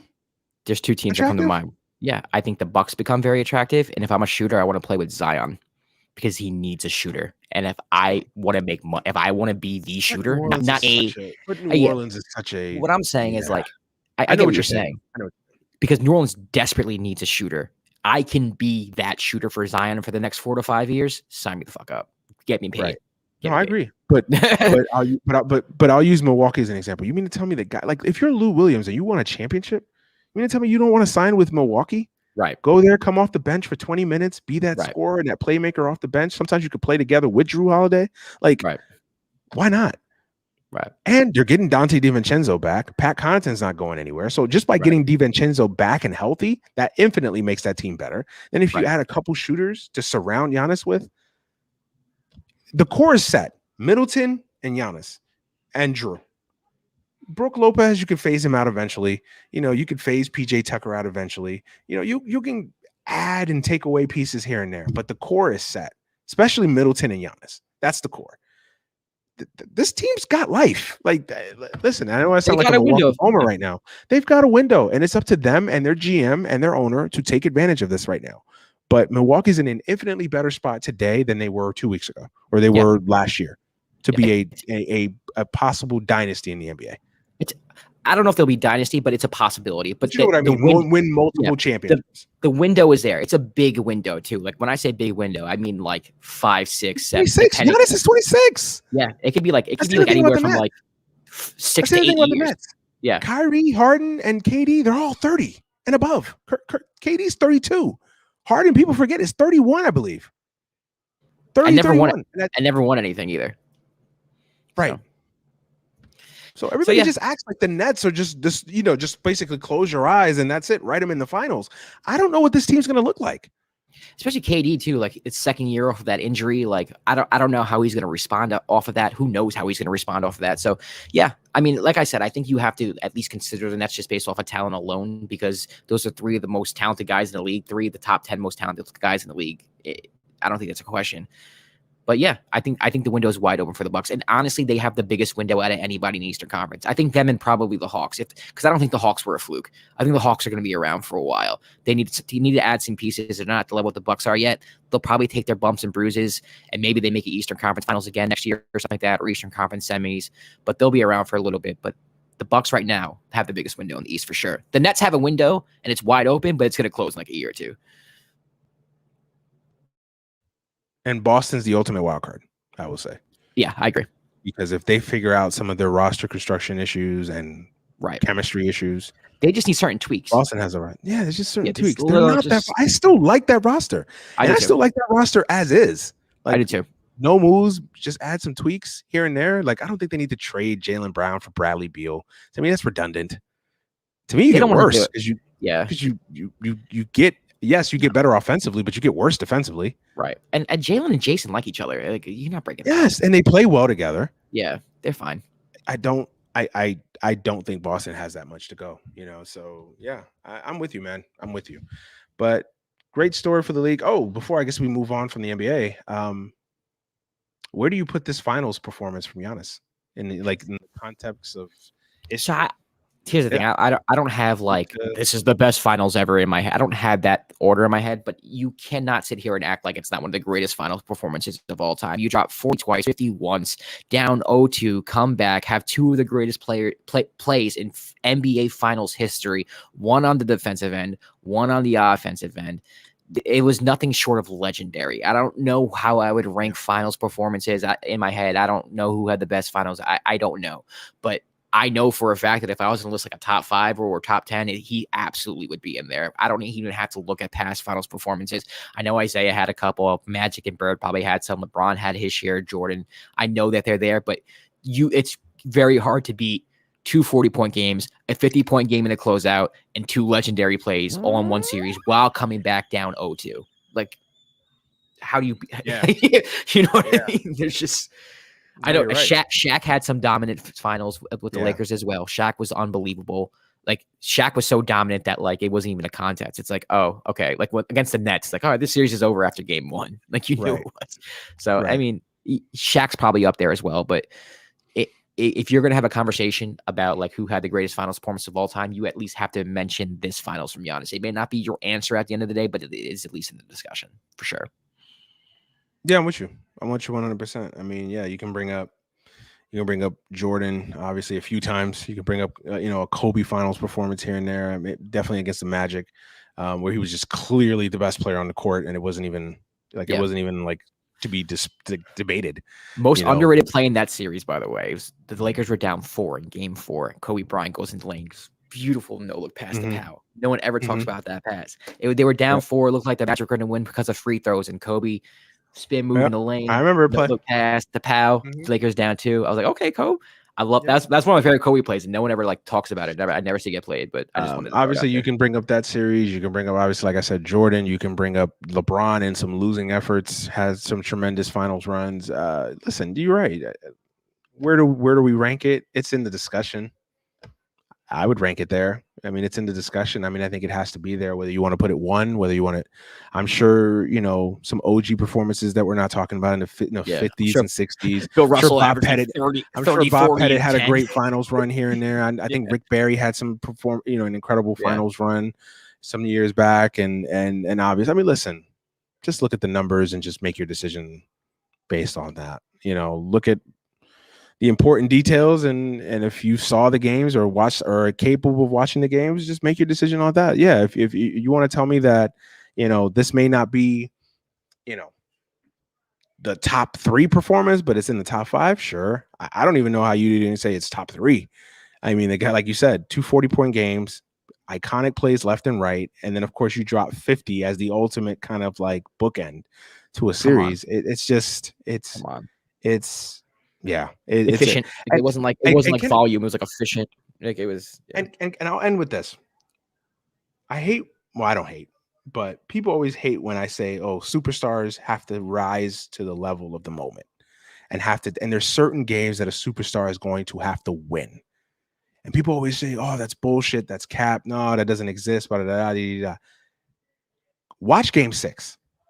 There was a moment in that series, in that game, in Game 6, especially in the third quarter, where the Bucks looked dead. They looked dead, and Giannis, he turned it up. He took that game over and said, "Guys, we're not losing tonight. Yeah, if I'm touching the ball every possession, I'm either scoring or I'm getting fouled." Yeah. That's when guys take over games. That's when guys put on, you want to call it legacy performances, iconic performance, whatever. That's when a guy says, "I'm not letting my team go home." Are you listening, James Harden?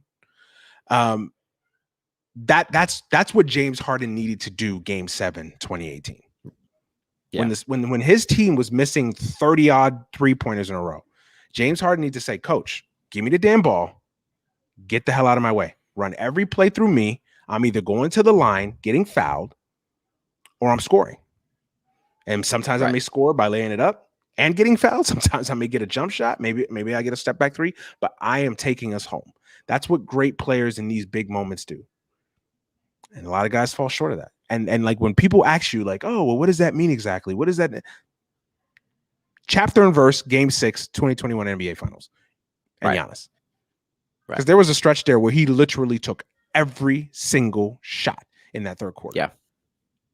Yeah, and it wasn't just Game 6 too. It was the whole series.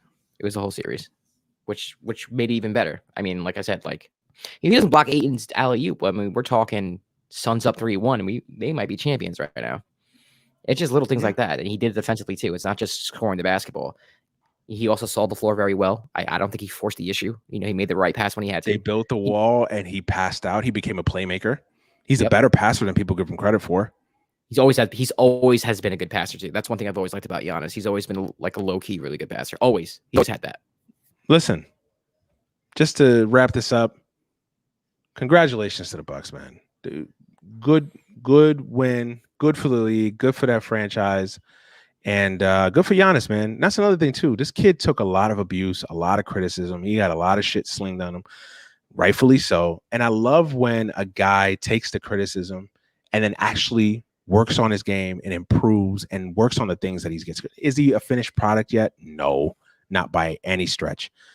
But I'm telling you right now, if this is what we see from Giannis and then some to come, yeah.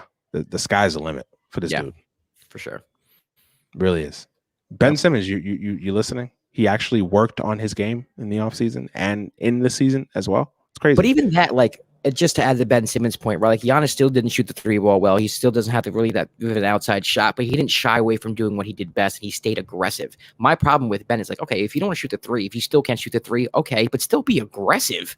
Like still play the game of basketball. Take the ball. Don't be a net negative offensively. Right. Don't pass on when you have an open dunk. Like that's the difference. Like, yeah, Giannis didn't shoot the 3 and you didn't shoot the 3, and Giannis may have fall back and not taken, has taken perimeter jump shots, but he got extra aggressive. He said, "You know what? I'm gonna double down on what I do best," and that's what he did. Ben just fell back out and just didn't play the game of basketball. That's the difference, in my opinion. Yeah, absolutely. And Giannis again proved you can win with a small market and prove with the team that you drafted, Damian Lillard. Yeah. Because apparently Damian Lillard has, he's playing basically with the 1979 Kansas City, the Washington Generals. Washington Generals. He's playing with the bench players that play on the Globetrotters. Yeah. Essentially is what Dame Lillard's playing with. Man. But yeah, man, we'll move on. Yeah, it's a good story, good for the league, and I'm happy. I'm actually happy, man. I'm not. Good. I mean, obviously, I'm a Laker fan, so I'm a little No, I am disappointed too. that it's not the Lakers, but yeah, I'm happy for the league, man. As a basketball fan, yeah, it was cool. Yeah. Let's move on to other things that annoy us besides sports. The richest man in the world took a took a space travel exhibit. Took a penis exhibition, right? Yeah. He took a trip. He took a trip on a rocket ship somewhere in the great beyond. What can you even say about Jeff Bezos anymore, man? Like it's that shit really annoyed me this week. Like literally just annoyed me this week. I'm like, literally at the same time that we hear all these stories about Amazon and their basically criminal efforts to bust unions and their treatment of employees and workers, etc. You literally have this jackass, gallivanting across the universe in his mind anyway, in his own little private space rocket. The world is great. Doesn't it feel great to be 100 and gazillionaire, billionaire, and be able to basically pay for my own travel to go into space? It's sickening. It really is sickening. It's the shit that just really annoys me, man. But it's capitalism. It's capitalism at its finest, right? And you know what the part that really made my day or really made my week is the fact that he unintentionally said the quiet part out loud. Yep. He basically thanked every Amazon worker, every Amazon employee, like, you made this happen. And all of us like idiots. Yep, we made it happen. No, that's the part that irked me the most, where he's like, you guys did it. Like the tone deafness of it all, like the arrogance, like that you were this important. It's like main character syndrome. Like you're this hero who went into space. I mean, the man, I don't have the words, because the way people defend billionaires in this country drives me crazy. Now I could talk trash about Jeff Bezos and how big of a piece of shit he is and how he treats the Amazon workers and busting unions and all that. But the fact is that we still have a portion of this country, a significant portion of this country, a significant party in this country that props up billionaires and defends corporations and does tax cuts for corporations and will do everything in their power to make sure that people like Jeff Bezos exist. You know what I mean? Mm-hmm. Bernie, this is what I loved about Bernie. Bernie is not shy of saying things like billionaires shouldn't exist. And in a capitalist country, it's crazy to say, but that's like a controversial statement. Like, you mean billionaires should exist? Are you saying the American dream can't exist and that someone can't achieve as much wealth as possible? Anyone who's listening right now who disagrees with that, I need you to really just sit down and think of how much money $1 billion is. You have more in common with the homeless person down the street who's begging for change than you do with Jeff Bezos. You will never, ever in your life have anything in common with that man. He is stealing from you. The man pays $0 in taxes. Zero. People get mad at people who might take advantage of a welfare system or who don't take advantage of a welfare system, who are legitimately on welfare because their tax dollars go to that. Well, what do you think your tax dollars are going to, like, aside from that as well? How do you think the government's making up the difference with what he's getting away with? On top of that, not paying your workers a living wage, horrible working conditions. What pisses me off is that we have a large portion of the society that looks at that man, that looks at Elon Musk and thinks that these guys are heroes. It's disgusting. These people are like, they're like movie villain evil, like 1000% movie villain. No, evil. they are. And it's just disgusting, man. I mean, to see him, like, and you said it, you nailed it on the head, man. To say the quiet part out loud. You did this. Thank you to every Amazon worker who let me go to space for fucking 15 minutes.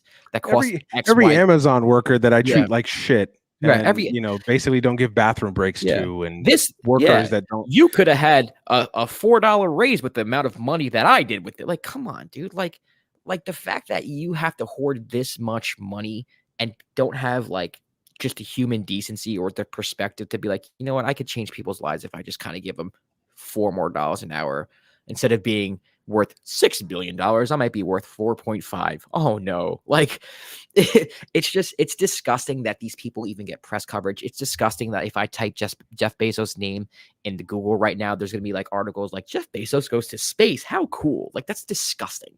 Like, that is absolutely disgusting. Oh, but didn't you hear he gave Van Jones $100 million so to do with whatever quote unquote charities. So it makes it all right, guys. It's okay. It's disgusting. Josh, it's okay now because he gave Van Jones okay. $100 million. And that's another thing. And that's another issue where like people swear like private charity is going to solve things and not systemic change. I mean, that's what they do. It's like, here's a check. See, I did good. It's like, no, you didn't do good. First of all, it's a tax write-off because you're going to get that freaking money back. And second of all, things can't change unless it's systemic. And they know that it can't change unless it's systemic. They know. It's disgusting. What bothers me the most? Yeah. The two things that bother me the most. I'll start with the second part first. Like you said, right? That this man has. I'm not one of those folks that believes that billionaires shouldn't exist. I know it's kind of shocking when you know my political leanings. I think if you work hard and you do your thing and you take advantage of a capitalistic society and environment and regulations, yeah, sure, you can make as much money as you can. My issue with that is to not have your own personal accountability. Like, I can't go to bed. Maybe, I swear to God, and maybe people will call me on it, call me bullshit or whatever, but I can't go to sleep knowing I have 120 billion in the bank, and there's literally people sleeping in cars and on the side of the road, and me not say, you know what, I'm going to help people because that's just the right thing to do. You know, I can't sleep at night knowing that I have $120 billion in the bank, and we have vets that are homeless in this country with a country that's doing the bare minimum, if that, to help them. I can't sleep at night knowing that. So I would want to help them. It's like, it's the personal accountability. Like, you can make as much money as you want. Do you technically owe anybody your success? Probably not. Although the capitalistic system as a whole is comprised of people taking advantage of another person. That's just how capitalism works, right? It's the bare essence of it. Yeah, like, in order to be a billionaire, some people think in order to be a billionaire, you had to exploit so many people along the way that you've done more damage to right. society. There is an element of that. There is an element of that for sure. But I'm not one to say like, oh yeah, I don't think anybody should be a billionaire. That's not the issue. You eliminate billionaires is not the issue. To me, the issue is that there isn't enough personal accountability and responsibility for people that make that much money to say, look, I'm going to make change, and not just run for office for vanity reasons, but actually go out there and make change and use your money for good. And yes, people will bring up, well, Bill Gates uses his money for good. Does he really though? Because he's part of the reasons why nations like India can't get the Pfizer vaccine.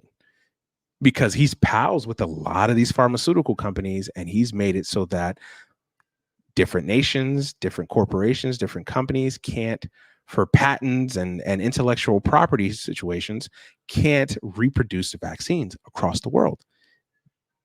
Bill Gates is chiefly responsible for that, right?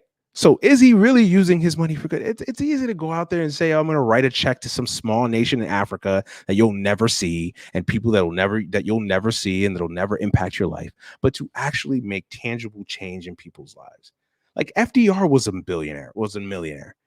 And FDR is probably the greatest president this country has ever had because he understood the value of money and the responsibility that he himself had to making people's lives, especially working class people's lives, better.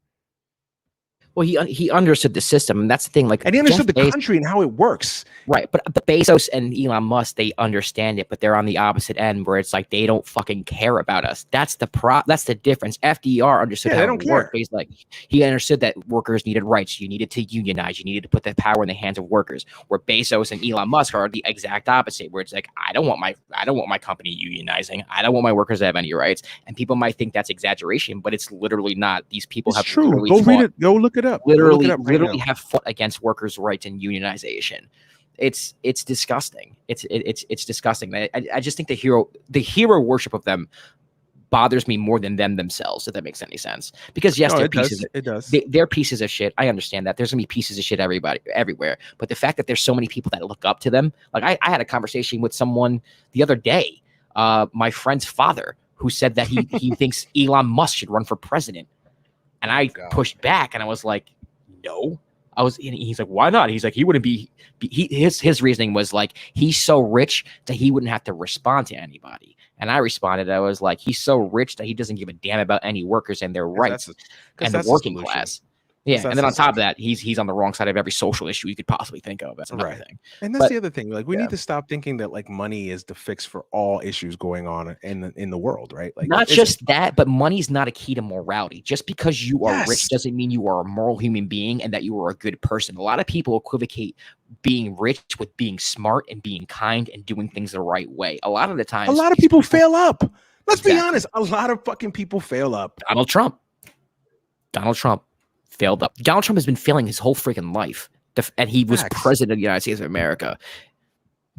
But he's lucky that he has the skin that he has, and he's lucky that he had the parents and the trust fundness that he had, and he took advantage of it. And to his credit, I guess give him credit, right? I mean, he took advantage of whatever opportunity he has. But there's a portion of this country, there's a political party in this country, and there are people who vote for that political party who ascribe wealth to being smart and knowing what you're doing. Because when Donald Trump ran in 2016, what'd you hear? Well, I think he's a good businessman and knows how to run the country. All because he was rich and had money that he inherited. But again, not because his businesses were, they assumed he was smart. They assumed he was moral. They assumed he had ethics because he was able to be rich. They aspired to be that way. If you're poor, it's your fault. It's on you. And people like Jeff Bezos and Elon Musk has convinced people that if you're poor, it is on you.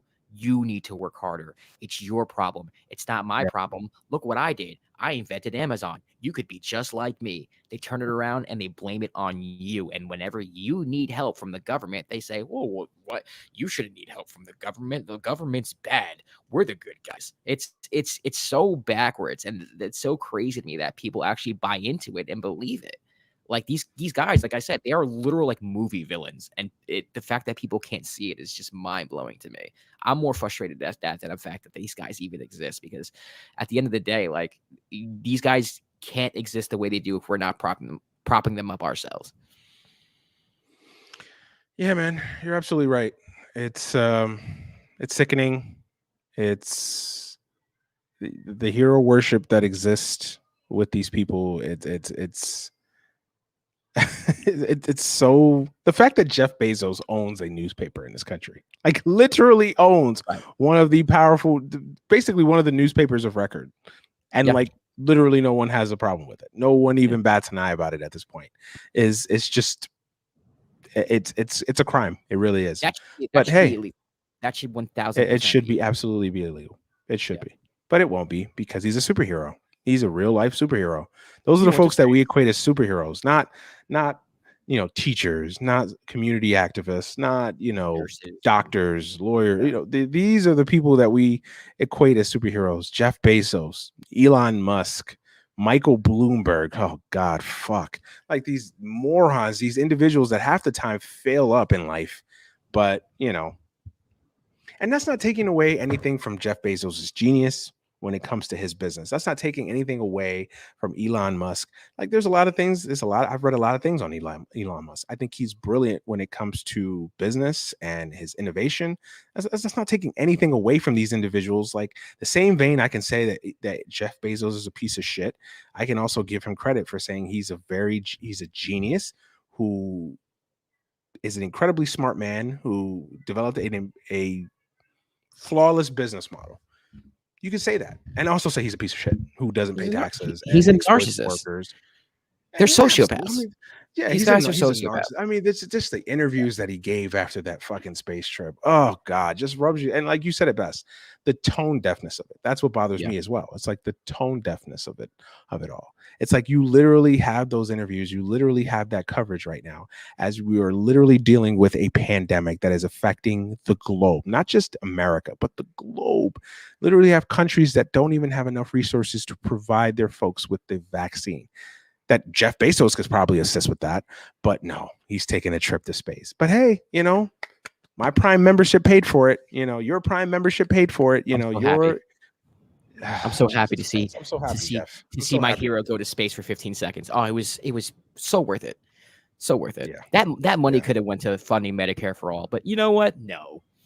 That money could have went. Come on, Medicare for all. Now, Josh, now Oh, that could have wiped out now that you're that could have wiped out some college debt for some, hardworking, no. Oh, that's a individuals. good point. We can't eliminate college debt because No. people, millennials and Gen Zers might have a leg up entering the working world and may be able to do something with themselves at a What? young age. But no, we can't How do that. what? I No, no, God I forbid. can't. No, I can't give you a raise and pay you $17 an hour. 17? You wanted 15, now you want 17? How The dare fact you? that Jeff Bezos can literally wipe out all of the student debt in this country right It's now disgusting. And be with this. okay. And be more than okay. Like, what? What? It's crazy. Like, that's what I'm and that's the whole billionaire shouldn't exist theory, where it's just kind of like no one person should have that much power. Yeah. Yeah. I Uh, mean, uh, listen, People need to I'm realize, not one yeah. to say that. I'm not one to say No, that, but I'm because also you don't one, want but to I'm also stunt one. creativity and entrepreneurship. I get it, because I do Right. think that should exist, and I do agree with you on that a little. But when people bring it up, it's like it's hard to argue against when you see these cases like this, literally this one man having all Right. this power and Right. literally just no ability whatsoever to inspire change at a high level. And yes, Right. some idiots could probably respond to this and say, "Oh, well, he gives a lot to charity." Anybody can sign a blank check to Right. charity Gives a lot and to say they're charity. doing their Right. part. That means And pays nothing and to me. pays What do nothing in you? taxes. Yeah, Yeah, exactly. so to that YouTube commenter who says that, think of the taxes you pay instead of getting mad at the family down the street that's on welfare. Get mad at Jeff Bezos because he's not paying anything, and he can afford to pay enough taxes for your whole fucking county wherever you live. I guarantee it. But hey, congratulations on Jeff and his vanity project that is to go to space. Oh, did you hear his plans on climate change, by the way? No, do I want to hear it? He says that we have to start taking all irritants of, and I'm I lost you.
All right, we're back. We are back, ladies and gentlemen. Sorry, the corporate overlord that is Jeff Bezos heard me speaking ills about him and decided to cut my. Jeff is pissed. I know. Jeff is pissed. No, I listen. I've been podcasting for 5 years, over 5 years now, and a first time happened to me. A first here as a podcaster.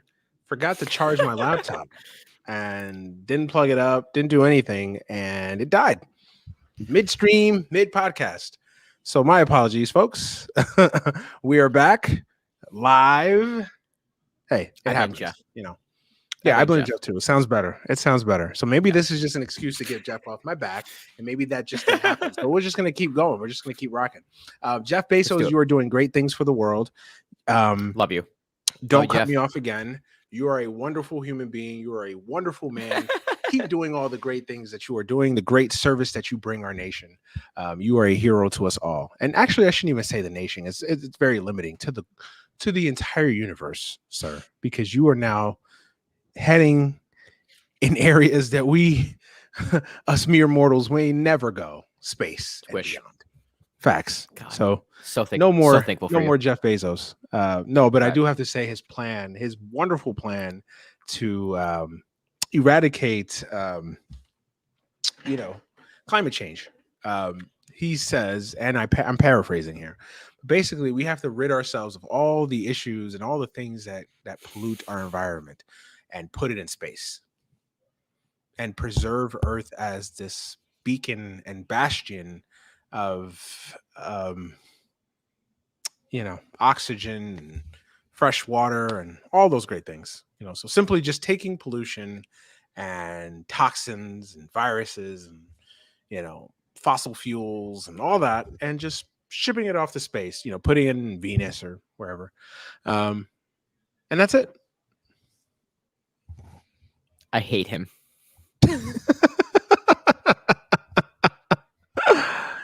Oh my God, Jeff Bezos, man. He's the gift that keeps on giving for all the wrong reasons. Yep. And the fact that he lacks the self-awareness to realize how horrible he sounds and he comes off. Like, I just praise this guy for being smart. And like, honestly, if you listen to him talk, he doesn't sound smart at all. Like, he really sounds like a fucking idiot. He's a sociopath. Does not care about anything but himself. People's feelings, people's needs, no empathy. He's a sociopath. 1,000%. 100%. Yeah. Yeah. Yeah. But hey, he's in space now. So, and he's going to eradicate the world of climate change issues, or issues with climate change. Yep. Yeah. So God bless him. God bless his little heart. Jeff Bezos, wherever you are, God bless your little heart. Yep. He means well. Yep. I guess we could wrap up. And no, my apologies for real though. Rookie mistake. Didn't charge my laptop. Didn't get the cord for it fast enough, and it died. It was midstream. So it was. We all know it was Jeff. Yeah, it was. It was Jeff. I'm sorry, but I apologize just because I pissed off our grandmaster corporate overlord. And make sure you repent before you go to sleep tonight, Manny. I do. I will. Okay. I'll tell you this, Jeff. If you're listening, I will place a special Amazon order in your name. And be grateful for that free shipping. Be grateful. No, actually, I will renounce all Prime. I will renounce it. I will not take it, even if it's an item that is with Prime.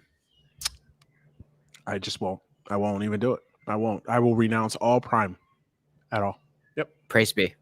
For sure. As I drink my Crystal Light, you sir. Cuba, man. I guess we can wrap up with Cuba. Another powder keg, I guess, of an amalgamation of a lot of issues going on, years in the making. It's crazy. I thought this only happened in the Middle East. Wow, it's crazy. Anyway, so who would have thought? Yeah, Cuba. I guess shit is. I wouldn't say it's hit the fan, but it's definitely starting to. Yeah, and maybe COVID is the impetus for change in that country after so many years. Hopefully, it's like a perfect storm of everything. I'm I'm more familiar. I guess I'm more familiar with our relationship with Cuba than I am what it actually is like to live in Cuba. I do know that like when it comes to healthcare and education, like they're kind of like the standard, which is weird for being an authoritarian communist state. You know, it's one of those things where it's like the quality of life isn't so bad because you have these things, but at the same time, it's an authoritarian state. So therefore, you can't speak out against, you know, the government. You know, doctors don't make, you know, doormen make more than doctors over there, apparently, where it's just kind of like, you know, they're kind of capitalist in the sense where, you know, they use the American dollar and they encourage entrepreneurship, but a lot of money has to go back to the government. I don't completely understand it, so I don't try to make sense of what it's like to be in Cuba. From my standpoint, though, as an American, to see what we have done to that country is criminal, and it's just disgusting. And right now, you know, the Biden administration is in power, so I will be speaking to the Biden administration specifically. But you know, there's embargoes on this country. We have a lot of different restrictions that we have placed on Cuba. You can lift that with a stroke of with a pen, Joe. You can help these. You can help a little. You can help a little bit. I'm not saying that Americans are the sole reason why things are going down in Cuba, even though it's a lot to do with it. With the fact, you know, we used to have, you know, private businesses in Cuba, and we used to funnel all the money they make to our country. And you know, when they finally stood up for themselves, we shut the country down and all their exports, and we basically are the reason why they can't make money. There's a lot that goes behind all this stuff. But right now, Joe, you can fix it. You can absolutely at least try to improve relations. You can at least try to do your part in helping improve that economy and making life better for Cubans. So, you know, I don't want to speak much about the Cuban government or the way of life in Cuba, which is just the fact that I think there are things I'm ignorant to, and there's nuances that I don't completely understand. But just from an American standpoint, you know, it's unfortunate that, you know, like Trump put over 200 restrictions on Cuba, like just slapped them on after Obama tried to, you know, strengthen relations. And, you know, Joe, like you're tweeting out about Cuban liberation and you're not doing anything about it. This is when you're supposed to step up and be for, you know, freedom and the American way of life, apparently, or what you tout the American way of life is, and you're not doing anything about it. So just from a standpoint of that, I think we should be putting pressure on the Biden administration to just stop talking about the atrocities that are going on in Cuba and admit our role in the reasons why these atrocities are happening and do right to fix them. So that's the angle that I come at. You know, I don't really know too much about Cuba, and I know enough, but I don't know the nuances enough to like. No, I get it. So I get it. No, you come from a really good place.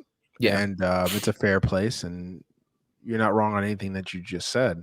Yeah, Cuba's hard, man, because in one breath, like you said, they lead a lot of the world in a lot of different things, but you know.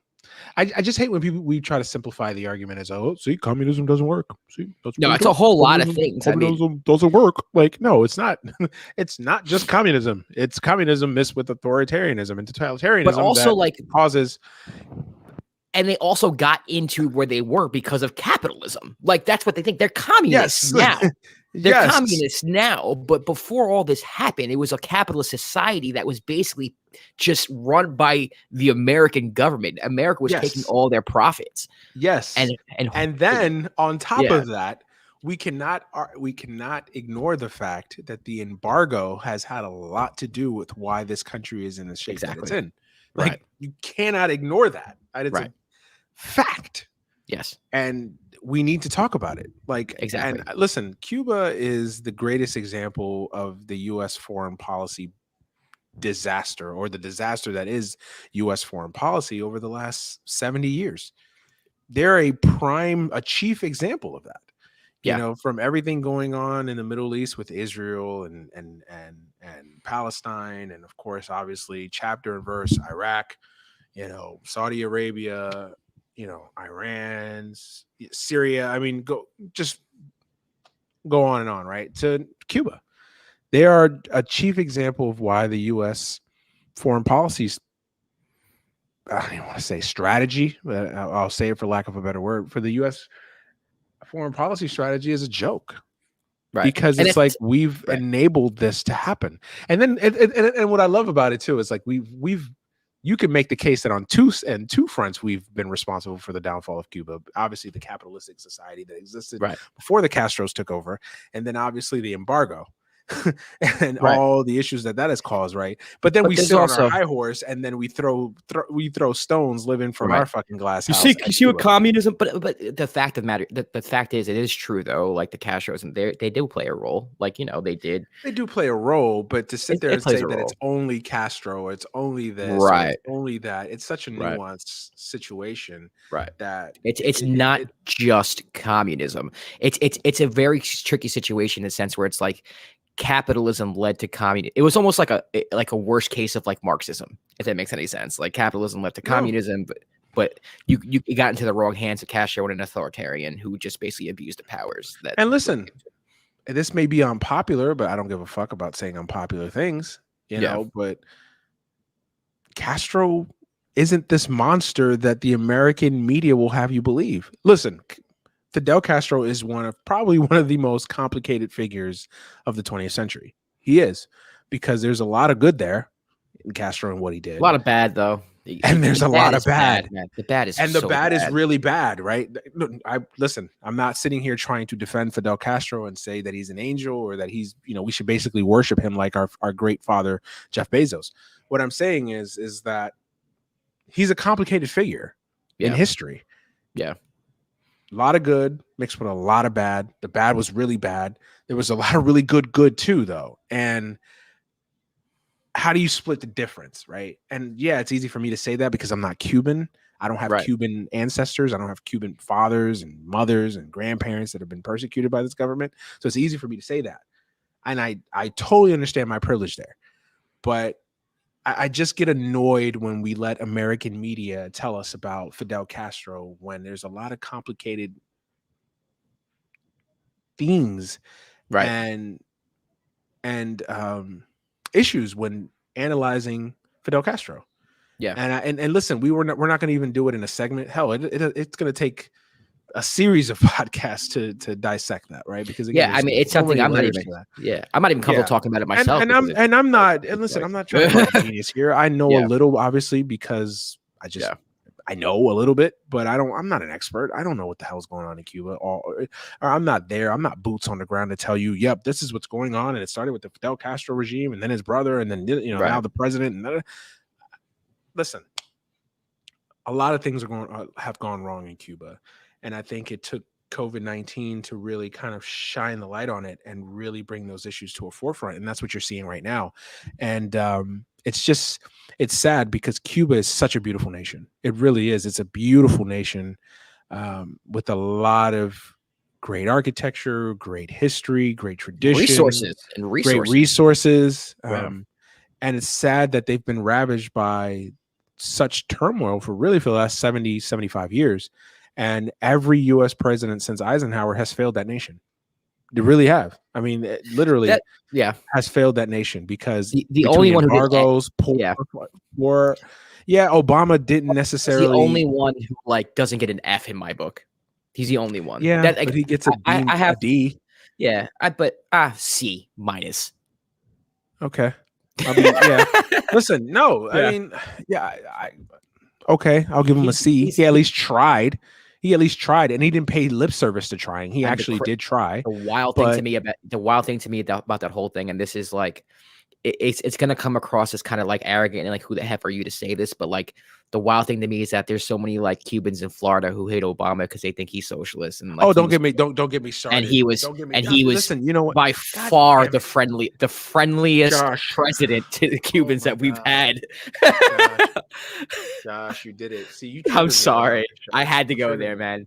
Let me talk about those people are confusing to me. They're so confusing to me. Let me talk about our dear friends, the Cubans in Florida, because when you're dissecting Cubans, right, you obviously, like all Latin America, like all races and nationalities, they're not monoliths, right? Right. Different streams of thought. People have different subsets, different cultures within cultures, different opinions, etc.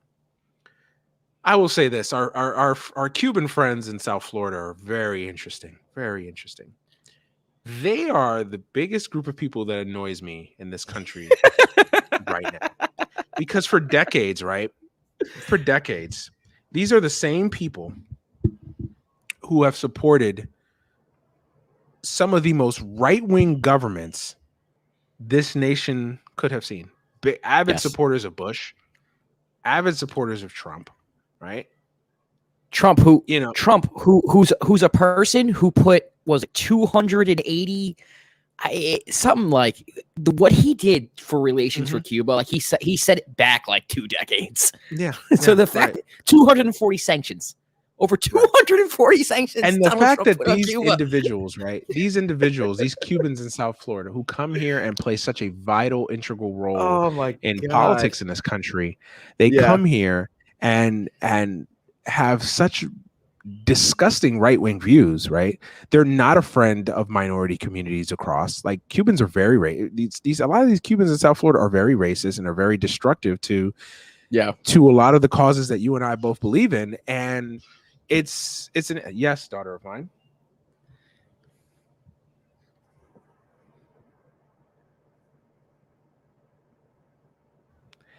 My daughter, I guess, vehemently disagrees with my takes on Jeff Bezos and and Fidel. No, I'm serious. Listen, these Cubans, they play such a vital role in the politics in this country, and for them to just have such an adversarial relationship with the causes that you and I both believe in, it's so disgusting. But then it's like, I don't fucking get these people. You're right. I don't get them. Like, they have such a very spotty record on conservatism in this country. And then with this going on in Cuba, they're at the front lines of all these protests and, stand with us, unite with Cuba.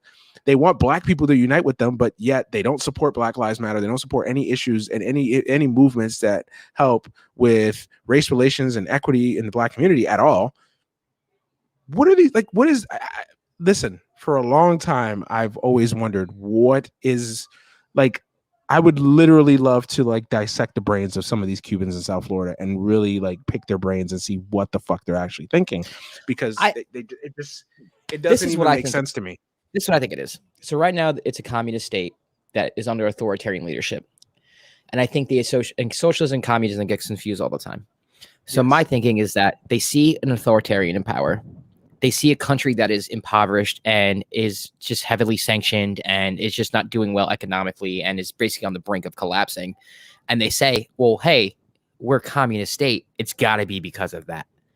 I think it's a very surface level understanding of what's going on. It's a surface level understanding, but then also they support a party that is actively conspiring to keep Cuba in the situation that they're in. That's the confusing part to me. And yes, right. Like, you can't be that dumb. Like, they're literally, your support of the Republican Party is enabling Cuba to stay in the position that it's in, but yet you say you want change for Cuba. And the one guy you hated the most is the one guy who doesn't get an F on relationships with freeing your nation from. Take Obama out of it, right? Because he's black and we can't like him. So there goes that. But take Cuba out of it, right? Yeah. You take Obama out of it, I should say. Like, you conspire on all these progressive issues. You support a party that enables Cuba to be in the position that you're in, but yet you say you want liberation and freedom for Cuba. You have a very surface level understanding of what actual communism is and the layers and subsets of it. Yeah. Right. But then you come to this country, you drape yourself in a Cuban flag and an American flag, say America is this beacon and city on a hill, this shining example of democracy, yet America is the chief culprit in many of the issues that is occurring with Cuba. So you're literally taking losses all across the board. I literally don't understand these people.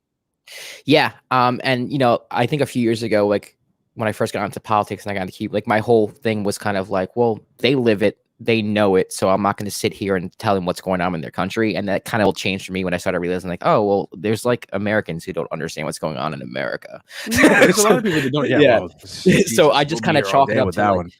It's one of those things where it's like I said, I think socialism, just like how the Republicans use it as a buzzword, I think it hits hard with Cubans because they hear socialism or communism and they go, oh, well, that's the way our government is now.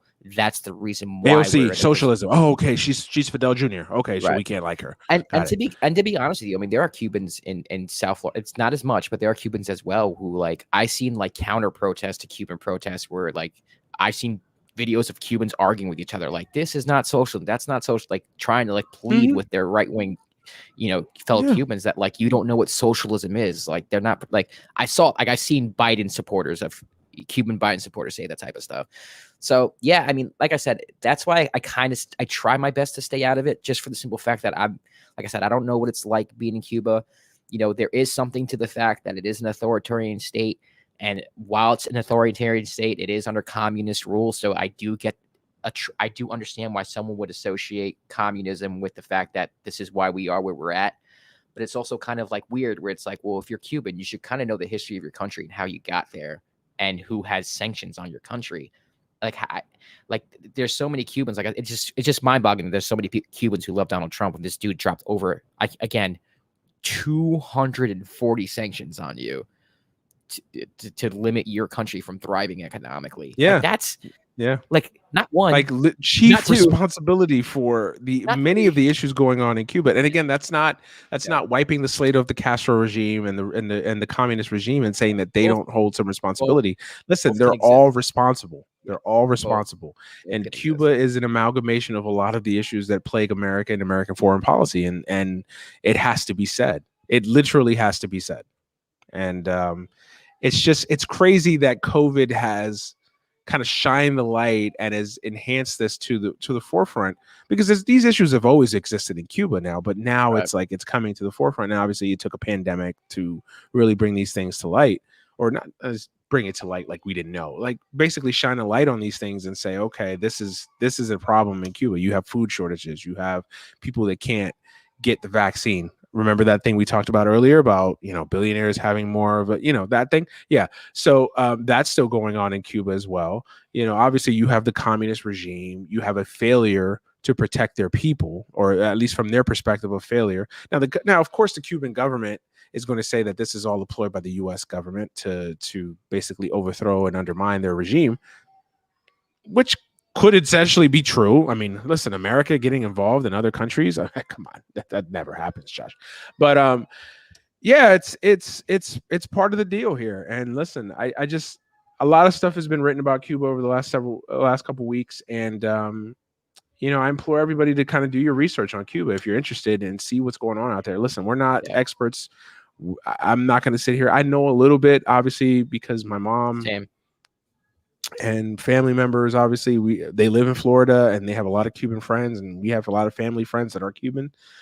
So I'm a little bit privy to the topic more so than your average person, but it's a lot. It's a lot, and it's deep. And I mean, anything involving geopolitical issues is deep, right? It isn't black or white. It's a lot of nuance to it. And you have to have these conversations with an educated, you have to paint also these conversations with an educated brush. And you do disservice to it if you don't. Authoritarianism and communism don't go hand in hand. They are two separate things. Just because you're a communist doesn't mean that you're authoritarian. It just so happened that in Cuba, that's how they control the government. I think a lot of people don't understand that as well. They hear communism and they automatically think, oh, authoritarianism, dictatorship. No, that's not the case. And America, please don't sit on your high horse and lecture other countries on what they should do, because currently we live in the richest country in the world, and we have crime spiking all over this nation. We have homelessness crisis. We have the middle class that's being eroded by the day. So please don't preach from your glass house, from your very, very shiny glass house. Yeah. Please don't. I agree. Because we may not be Cuba, but we're not nearly the nation that we should be when you consider the fact that we have more wealth and a huge wealth disparity in this country. Right. For sure. So, yep. Well, listen, I wanted to touch a little bit on the topic of Cuba. Listen, there's going to be more to come, and more things will happen over the next couple of weeks. Hopefully, hopefully, maybe not hopefully, depending on your perspective on it. But Cuba's not going to go away from the national conversation. It's gonna exist, and it's gonna keep being a thing. And I think that what COVID has done is, I think it's moved Cuba and the issues that are going on in Cuba to kind of, maybe not the front of the line, but at least in the conversation of important foreign policy issues that I think the Biden administration is going to have to get reined in fairly quickly. Do something about it. And you're absolutely right.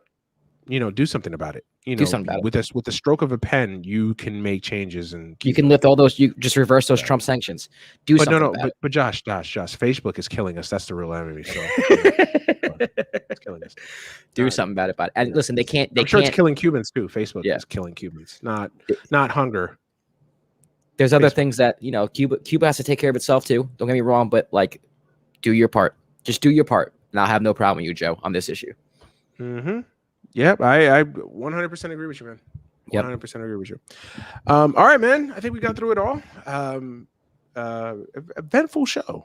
It was. You went through a lot. I went through a lot. We did. Bezos in space. Bezos cutting my laptop's battery power off. 1000%. Yeah, a lot. Giannis, bags. Yeah, a lot on this episode, man. A lot on this episode. Before you go, please tell the listeners what's in your bag and see what I did there. Nice. What's in your bag and plug all your podcasts and everything that you got going on. So Dime with Josh Rodriguez, NBA podcast dropping weekly. Right now, you can catch our mock draft episode for the NBA draft this Thursday. Just type in the Dime with Josh Rodriguez wherever you listen to your podcast. Yeah, for sure. Great episode, man. I meant to tell you that too. Oh, thank you, man. Listen, I'm not through with it yet. I'm like halfway through, but it's a long one. It's a long one. Dope show. Thank you. No, if you guys want an in-depth breakdown of the draft, the NBA draft. I'm less into the NBA draft than the NFL draft. I'm net to it. I watch all 7 rounds. The NBA draft is a little. I know the players, and I know them. Obviously, I'm a huge college basketball fan, but. Yeah, I can maybe get through the first round of the NBA draft, and then it's like, no. unless there's players that I like, oh man, I can't believe this guy's still on the board. He's dope, or wow, he's cold, and so. But this is going to be a very deep draft. I think this is one. It has a chance to be one of those generational type drafts. I really believe that. There's about 5 or 7 guys on here that really have a chance to. Not just be good players, but great players, impact players right away too. So it's going to be a good draft for sure. So Josh has got you covered on the dime on that. So go make sure you go check it out. You guys know about me, Manny Brown. I am the host of this great show. The baseball podcast is sadly still on hiatus for a little bit until we figure some things out.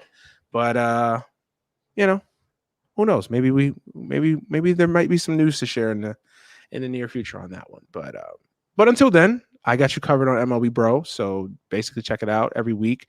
Working on some different segments. So debatables, my 2 cents, a couple of different things that I got in the works. So just make sure you're checking it out. MLBbro.com, just as it sounds, MLBbro.com. Go check that out. Go follow everyone that works on the site. It's a really dope site. I really do think we're doing some really dope things.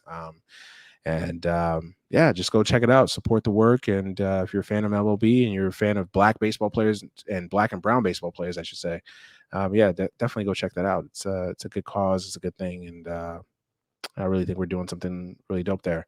Definitely go follow this show. Thank you for supporting. Thank you for subscribing, whether you're subscribing on YouTube, subscribing on Apple, Spotify, etc. Thank you for subscribing. Thank you for following and supporting the show.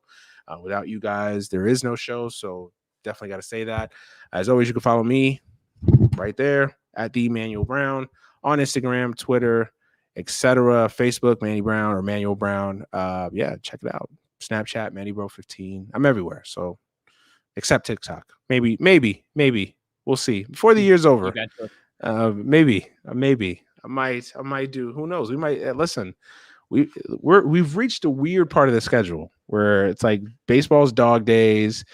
NFL training camps, we might have a TikTok episode in stored in the next couple of weeks. Who knows? We'll see. We'll see. Nah, but definitely go check it out. Go support. Go follow me on all social media platforms. Go follow the show at AGS Pod on Twitter, AGS Podcast on Instagram, and Any Given Sunday on Facebook. All right, I am done blabbering. It is hot. The heat wave has returned. A slight heat wave has returned to the Pacific Northwest. So I'm sweating, as you can see, for those of you on the YouTube. Oh yeah, make sure you go subscribe to the YouTube channel, Any Given Sunday Podcast on YouTube. Go make sure you subscribe so you get the live show, and then of course the podcast will be up later on in the evening. That is it. For Josh Rodriguez, I'm Manny Brown. We are out of here. Peace. And salute to Jeff Bezos for going to space and saving us all. Oh, God.